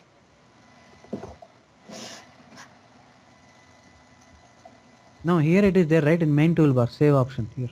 Oh, I thought you have to. Okay. No, check consistency, no, because we don't have a presentation layer. So obviously it will give you. Errors. So now we will go to the next part actually. What is telling? He wanted to rename, right? This is the new part actually. Who is going to do this part? Let us continue with Yubang. You don't mind. Yeah, sure. Then Yubang, go to that particular renaming wizard here. Go there. Yeah, I know. I think I know. In tools, there is utilities and it was calling as renaming wizard. The fourth one. Okay. Execute. Business model. Down. Presentation. Yeah, business model. Expand those. And check the document. What are the names he wanted to provide? Come down. Scroll down, please. Wait. Just go up. He's renaming Logical table and logical tables table. and logical columns. No. Oh, yeah. Okay. What is his renaming it? All the lowercase. Okay. Camel casing he is doing. First letter of each word should be capital and underscore should be renamed with the spaces, right? That's what he wanted to do. So let us go and do that. Lowercase. Where is the document? Okay, now you select that. You haven't rename with that, right? You just expand it. Expand the channels. Okay. Just to select the channel table and add. Add button. Add. Okay, now you select the expand the source. Expand the source. Okay, add it. and select all the columns, channel columns. Shift, catch the shift and because if you add the table, right, it will take only table name. It will not come for you. Have to add each and every one individually. Go next, click next. I will do it for the, I'll show it for the channels. Just you can do it. Okay, what is there? Logical table is there, logical table source is there, logical columns also there, right? Click next. First you need to make it all text to lowercase. Second one. Okay, next you need to give each word replace with the space. Yeah, underscore will be always replaced with the space, and then each letter of the each letter should be capital letter, right? First letter, this one, add it, then click next. See that it is changed according to us. Yeah. Right, then finish it.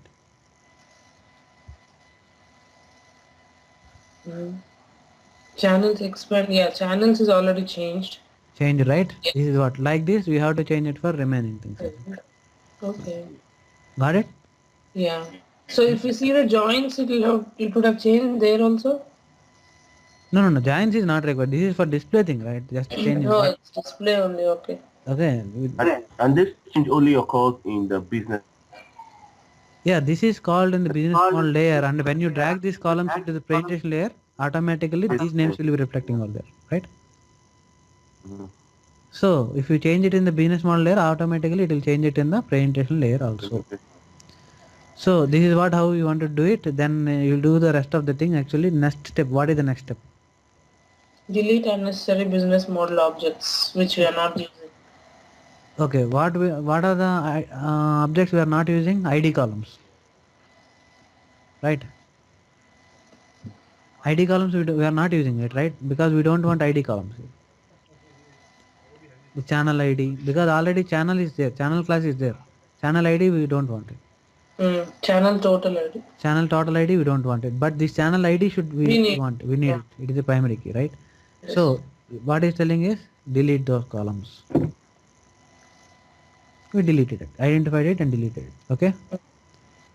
So it's a kind of a cleanup which will be improving your performance. Okay. Then Same for he was same telling the same thing. He was giving the columns which is not necessary. Just identify it and delete it. Next step. Okay. Not necessary right now. You go through the document. Next step, please.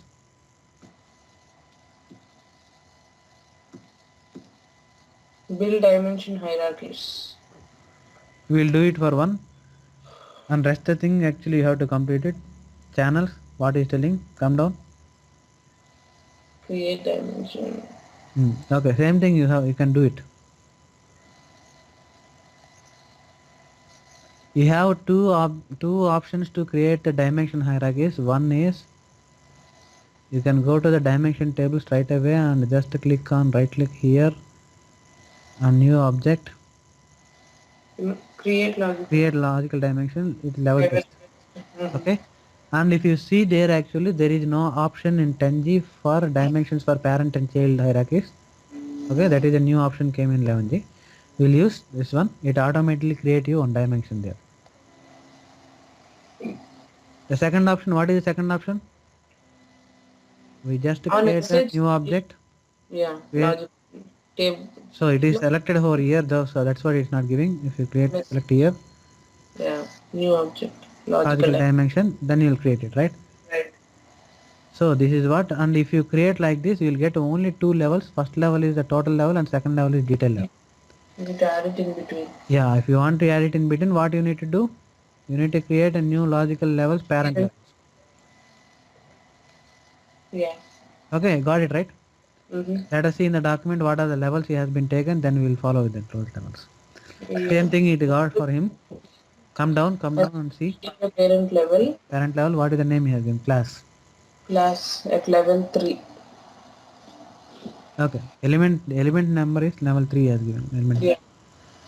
Okay, please someone can take it up and do this one, right?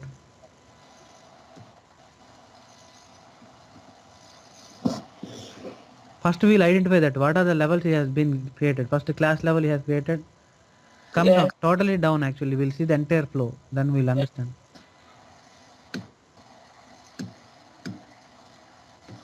Again, he did another channel. And channel class is the key he gave. And then another parent level channel total attribute. Okay. And there he has taken channel total as the key. Okay. This is his total hierarchy, right? So how many levels are there? Total channel total is a total level, and channel total attributes is second level, and my channel class is third level, and detail is Channel detail. yeah. Can you pull down? It is channel detail, channel description detail. Okay. This is the levels we need to create it and provide the joins keys. So we'll do it. Right. We don't want to follow this document right now. Create that. Not child. Okay. Child level is also fine. Yeah.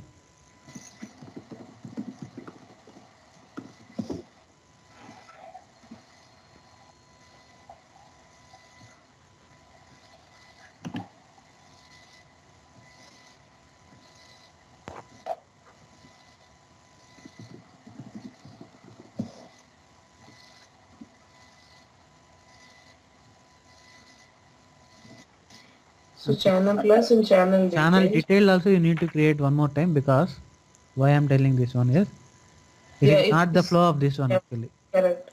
Okay. I have to delete this or what? Yeah, we'll delete this one. Okay. Okay, now you create the channel detail as well. Guys, you are following it, right? What she is doing? Yeah. Yeah.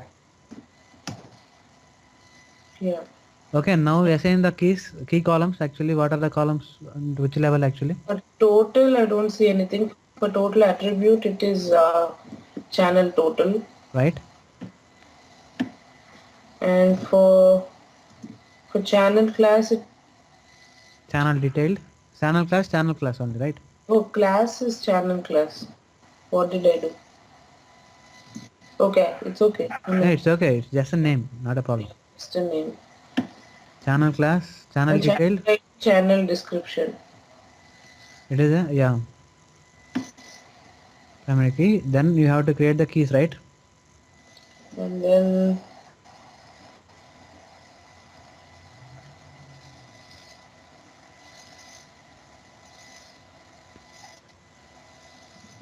yeah, channel details level 5, okay. And don't worry about that levels. Actually, it is random levels. okay. He was just guessing it. Okay. Now I have to go and create the keys. Channel. Yeah. Oh, not here. And here, channel total attribute.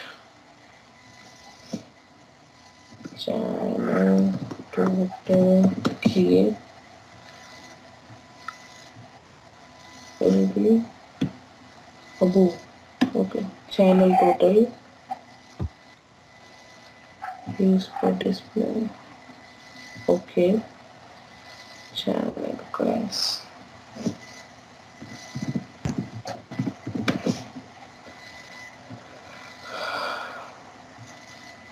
Channel class.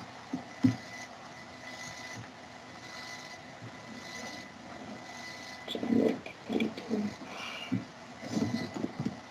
Here, channel detailed key. You have two columns are there, right? Yeah, but I think key is ID only, right? Yeah. So you not give the use for display.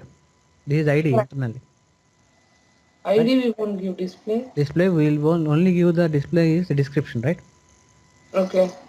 So it's not a key, right? Description, but still have to add it? Yeah, still you have to add it and make it as a display key. Okay.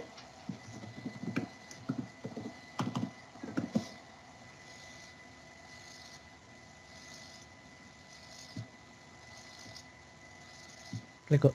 Okay. This is how it looks like. It's looking like same thing. Yeah.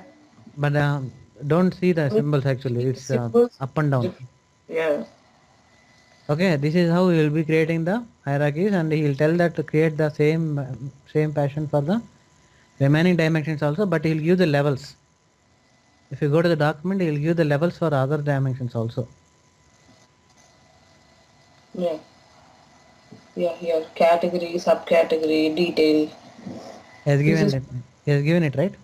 yes. This is for Product. products. Yes. So you have to follow the same thing. You have to complete that assignment. Okay. Come And down. Next step. we need to tie these two up also, right? Try this I too. mean, just, we just created the hierarchy here, but in the actual channel class, we need to give the levels, right? Channel class only we have given the levels, right? This is the channel class. The keys. No, we generally do this like These here are we all the do. columns only. Drill down columns only, right? No. Come again. Come with your doubt, please. No, generally we go here and I think in proper. Oh, that is you are going to do it in the fact table content tab. Yeah. Okay, right now we are not restricting any like aggregates, right? Okay. We are not configuring any aggregate table or doing that restricting the aggregation level to particular level of the object, right? Just we are using this hierarchies for drill down purpose. Okay. Okay, if you wanted to set that objects, actually you have to do it all the hierarchies and then you have to set it for detail level. Then what are we creating this hierarchy for? Drill down purpose. If I take the channel total, then I can drill to next level. Channel class to channel description in the same report. Drilling. Okay. In the report level, if you take the channel total, right? Actually, if you wanted to see the same report with the channel class and channel ID, then you no need to go and edit the report. If the drill down is there, if you click on that, one more column will be added. If you click on that, another column will be added. Okay, you're saying in the dashboard report when you click on Yeah. 90 used to get monthly kind of. Right. Acha. Okay. Okay. Okay. Got Okay. it? Yeah. Yeah. So, guys, you are clear, right?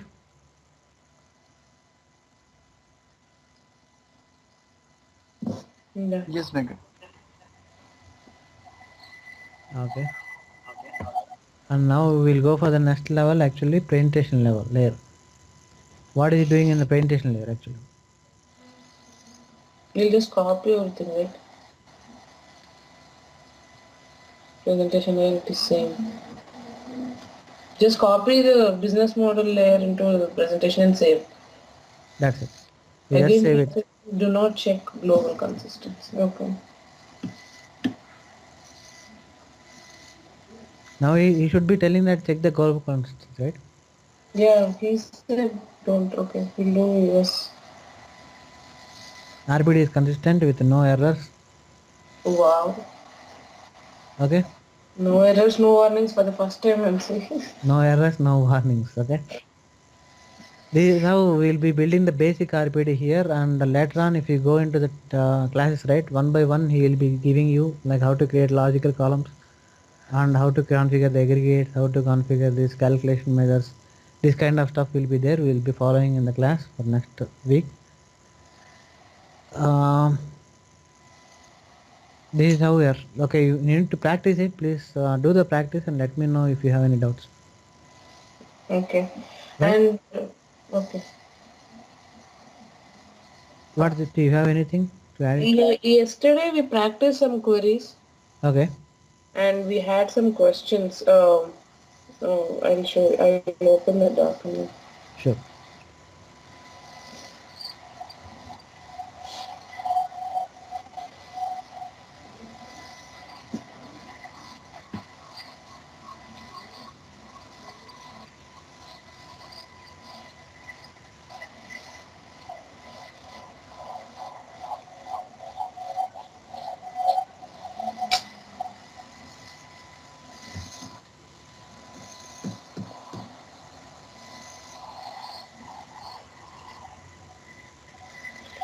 Yeah, we tried doing 73.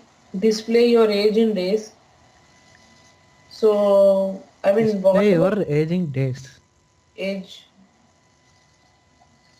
Yeah, current date we were able to take, Okay. but then we took higher date and then we tried changing, I mean, hard coding some date in there. Mm-hmm. So the higher date when we display in our OBI, the analysis that there it is coming up as like 01/01/1990 space 12:00:00 AM. So we tried giving in the same format, it is not taking. We tried a lot of formats, but it is not at all taking. Why we need to format actually? Just we'll do like this. Yeah, just log in please.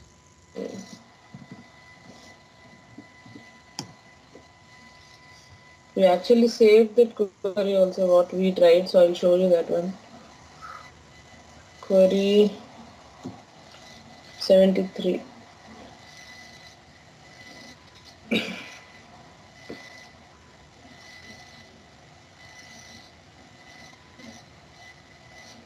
We tried a lot of options and finally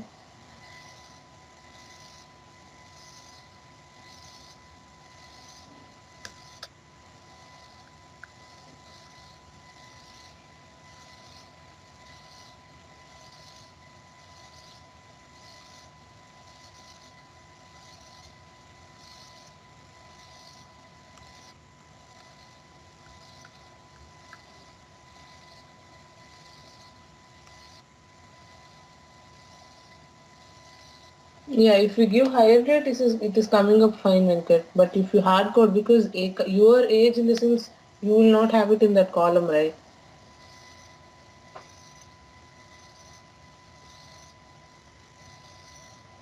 We'll give filter. What is there? No, it should exactly match you. You never know if that exists there. Pardon? We'll give this one as a prompt value in the prompt dashboard prompt. Okay. The user will select the date. That's what. It's not higher date. It's my date of birth.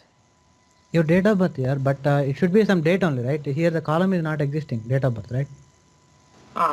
Can't we give a constant date value? Can I? Constant. Yeah, that's what actually I'm trying to do is I'm just providing some filter value. No, I mean, No. if we want to enter key in a value, not selecting something.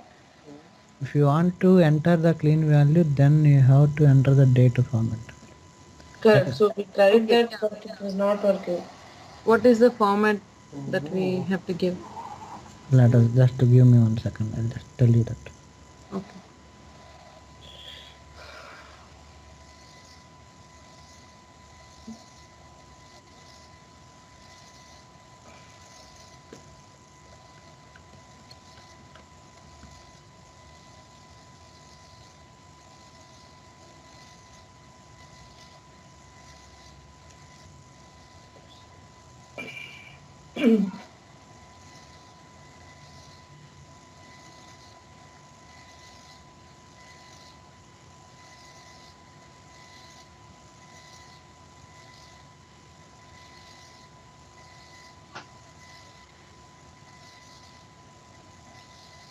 This is what, right? We run. Mm.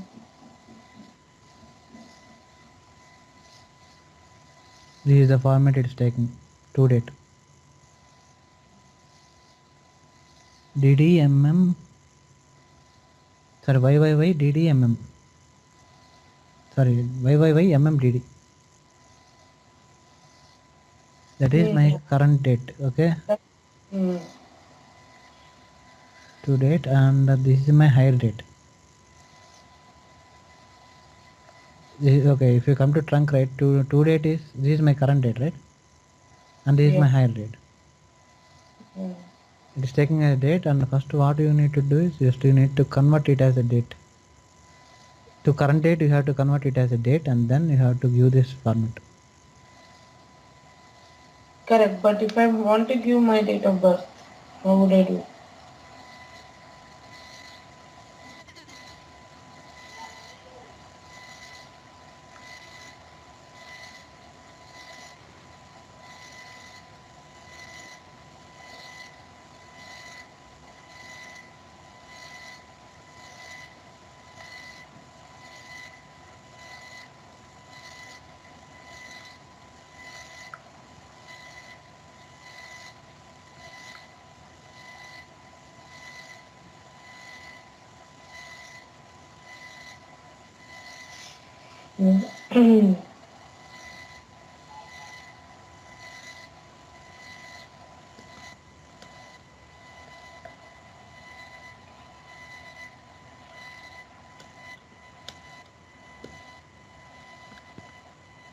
Only problem is two date values are not supported here. Cast. It should be cast, right? Sorry. Okay. Actually, we tried doing this way as well.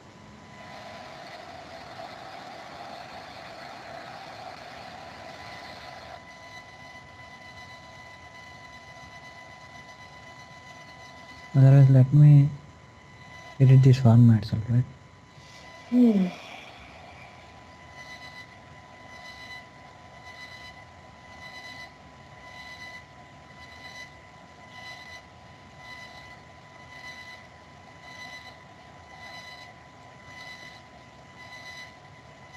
Let us think our date of birth is yesterday's.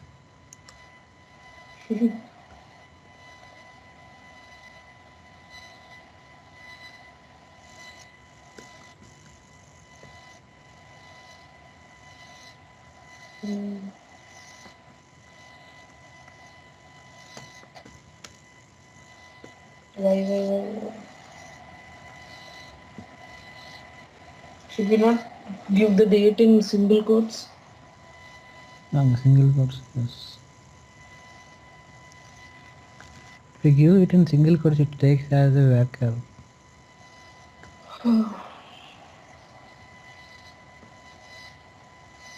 It's not taken. It's not taking as a date format, right? So you should not. You should have timestamp columns only to do this. Yeah, that's right. We tried. We tried everything. MMDD. No, that This date formats it will not change it. Actually, if you want to change the formats means then you have to change it in the server configuration files. Okay. But can't we use cast function to change a character variable to date? No. I think we cannot use that character variable to date. Let me try it out. He is a character, right? Yeah. Yeah, cast you cannot use. I don't think you can change a character to date. Date format you can change if The it's. date format you can change it in the Yeah. date itself. Yeah. The to date function. Okay.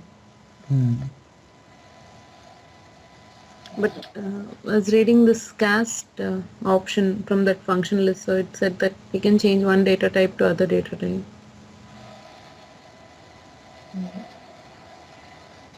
Okay, let us. Just change the data type, right? Character to varchar and Yeah, character to numeric varchar is fine, but date I don't think we can change. It can change from numeric to varchar, but varchar to numeric also it will not change. Doesn't match the format, right? It's showing that clearly. Yeah, but to date I don't think we can change. Yeah, to date, to date and the to char functions are not supported in BI. Okay. Okay, so based on the logic you have written, automatically it will frame the query like this using the to date and to char function. Okay. But there is an option to write it in the front end level. Okay. Okay. So that was one question we had. Okay, another one. And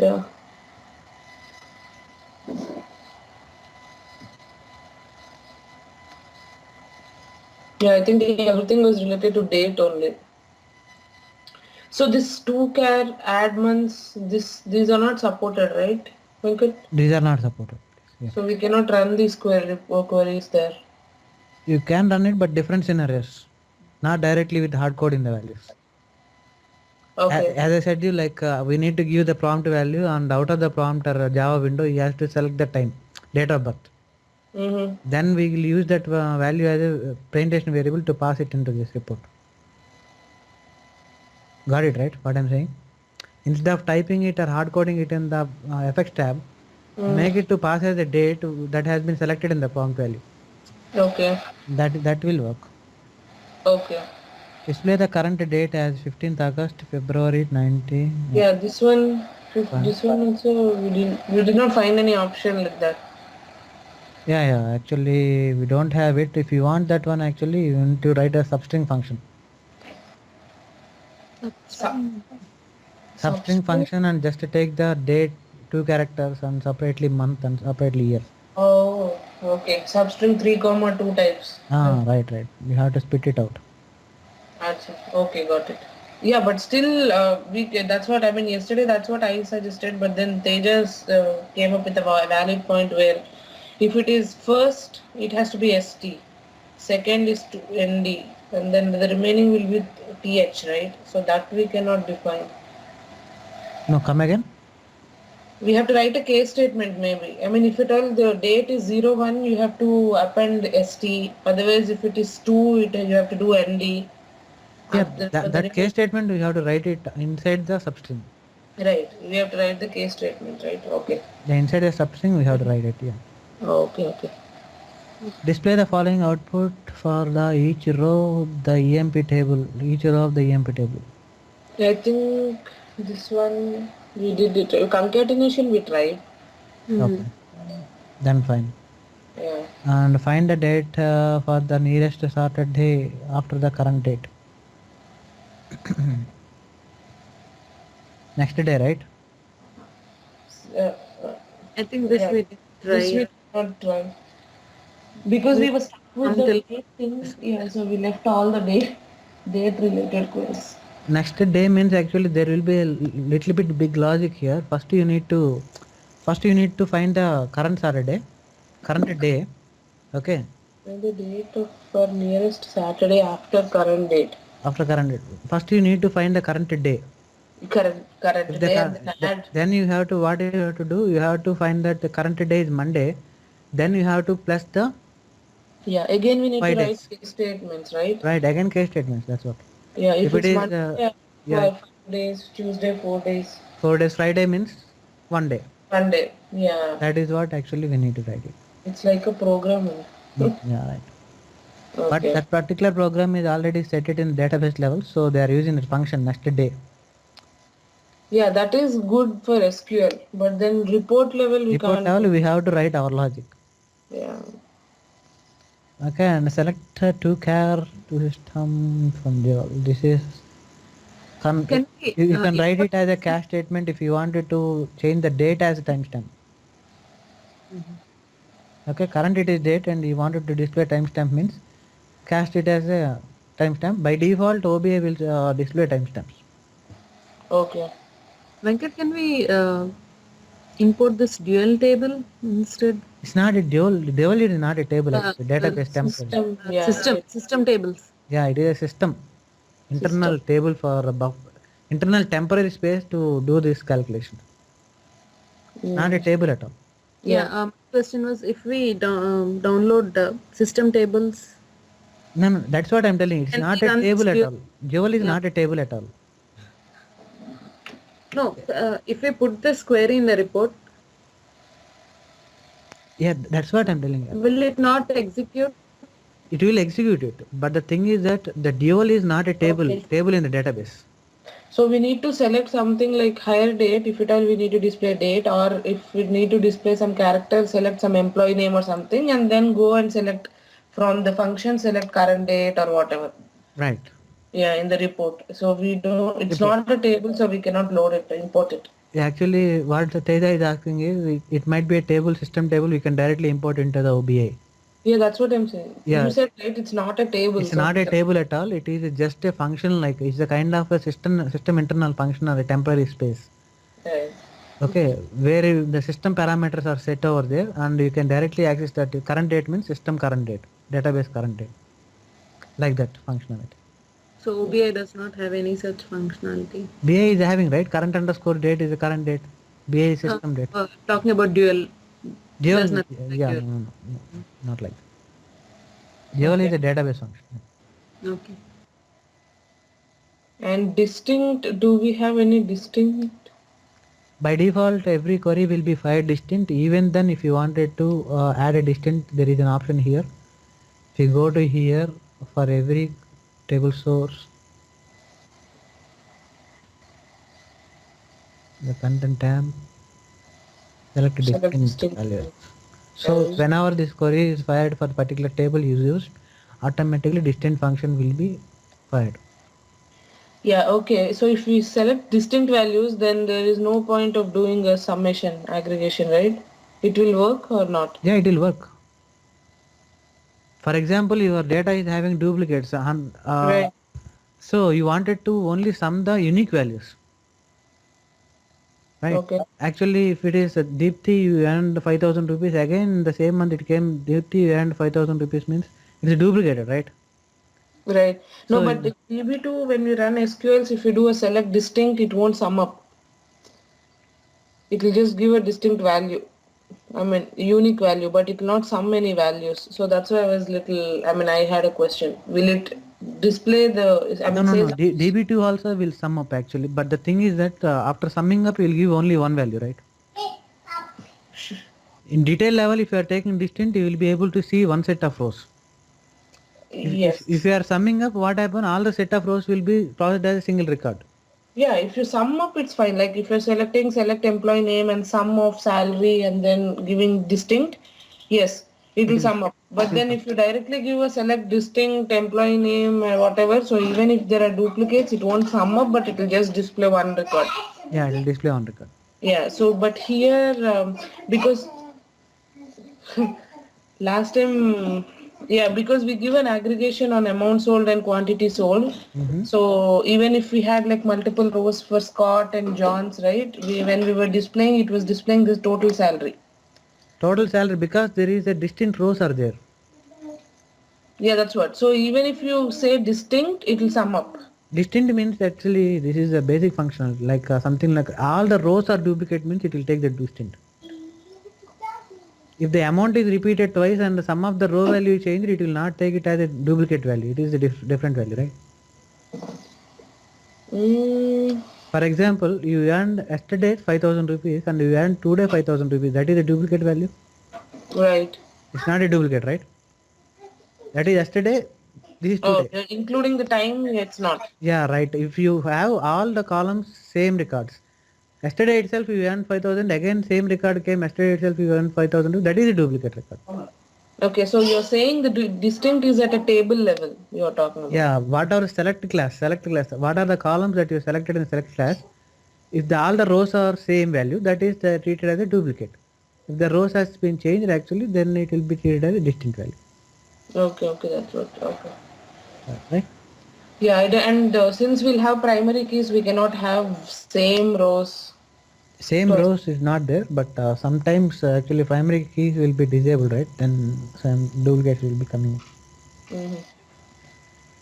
If we are loading the data from the warehouse, actually we will just filter out the duplicate records maximum. Okay. Sometimes one or two it will skip up. So, okay, for distinct, you said we have to do it in RPD level.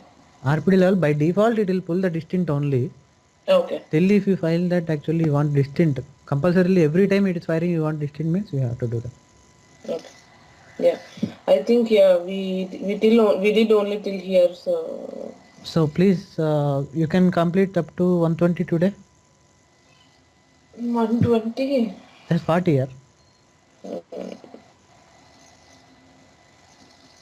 Order by.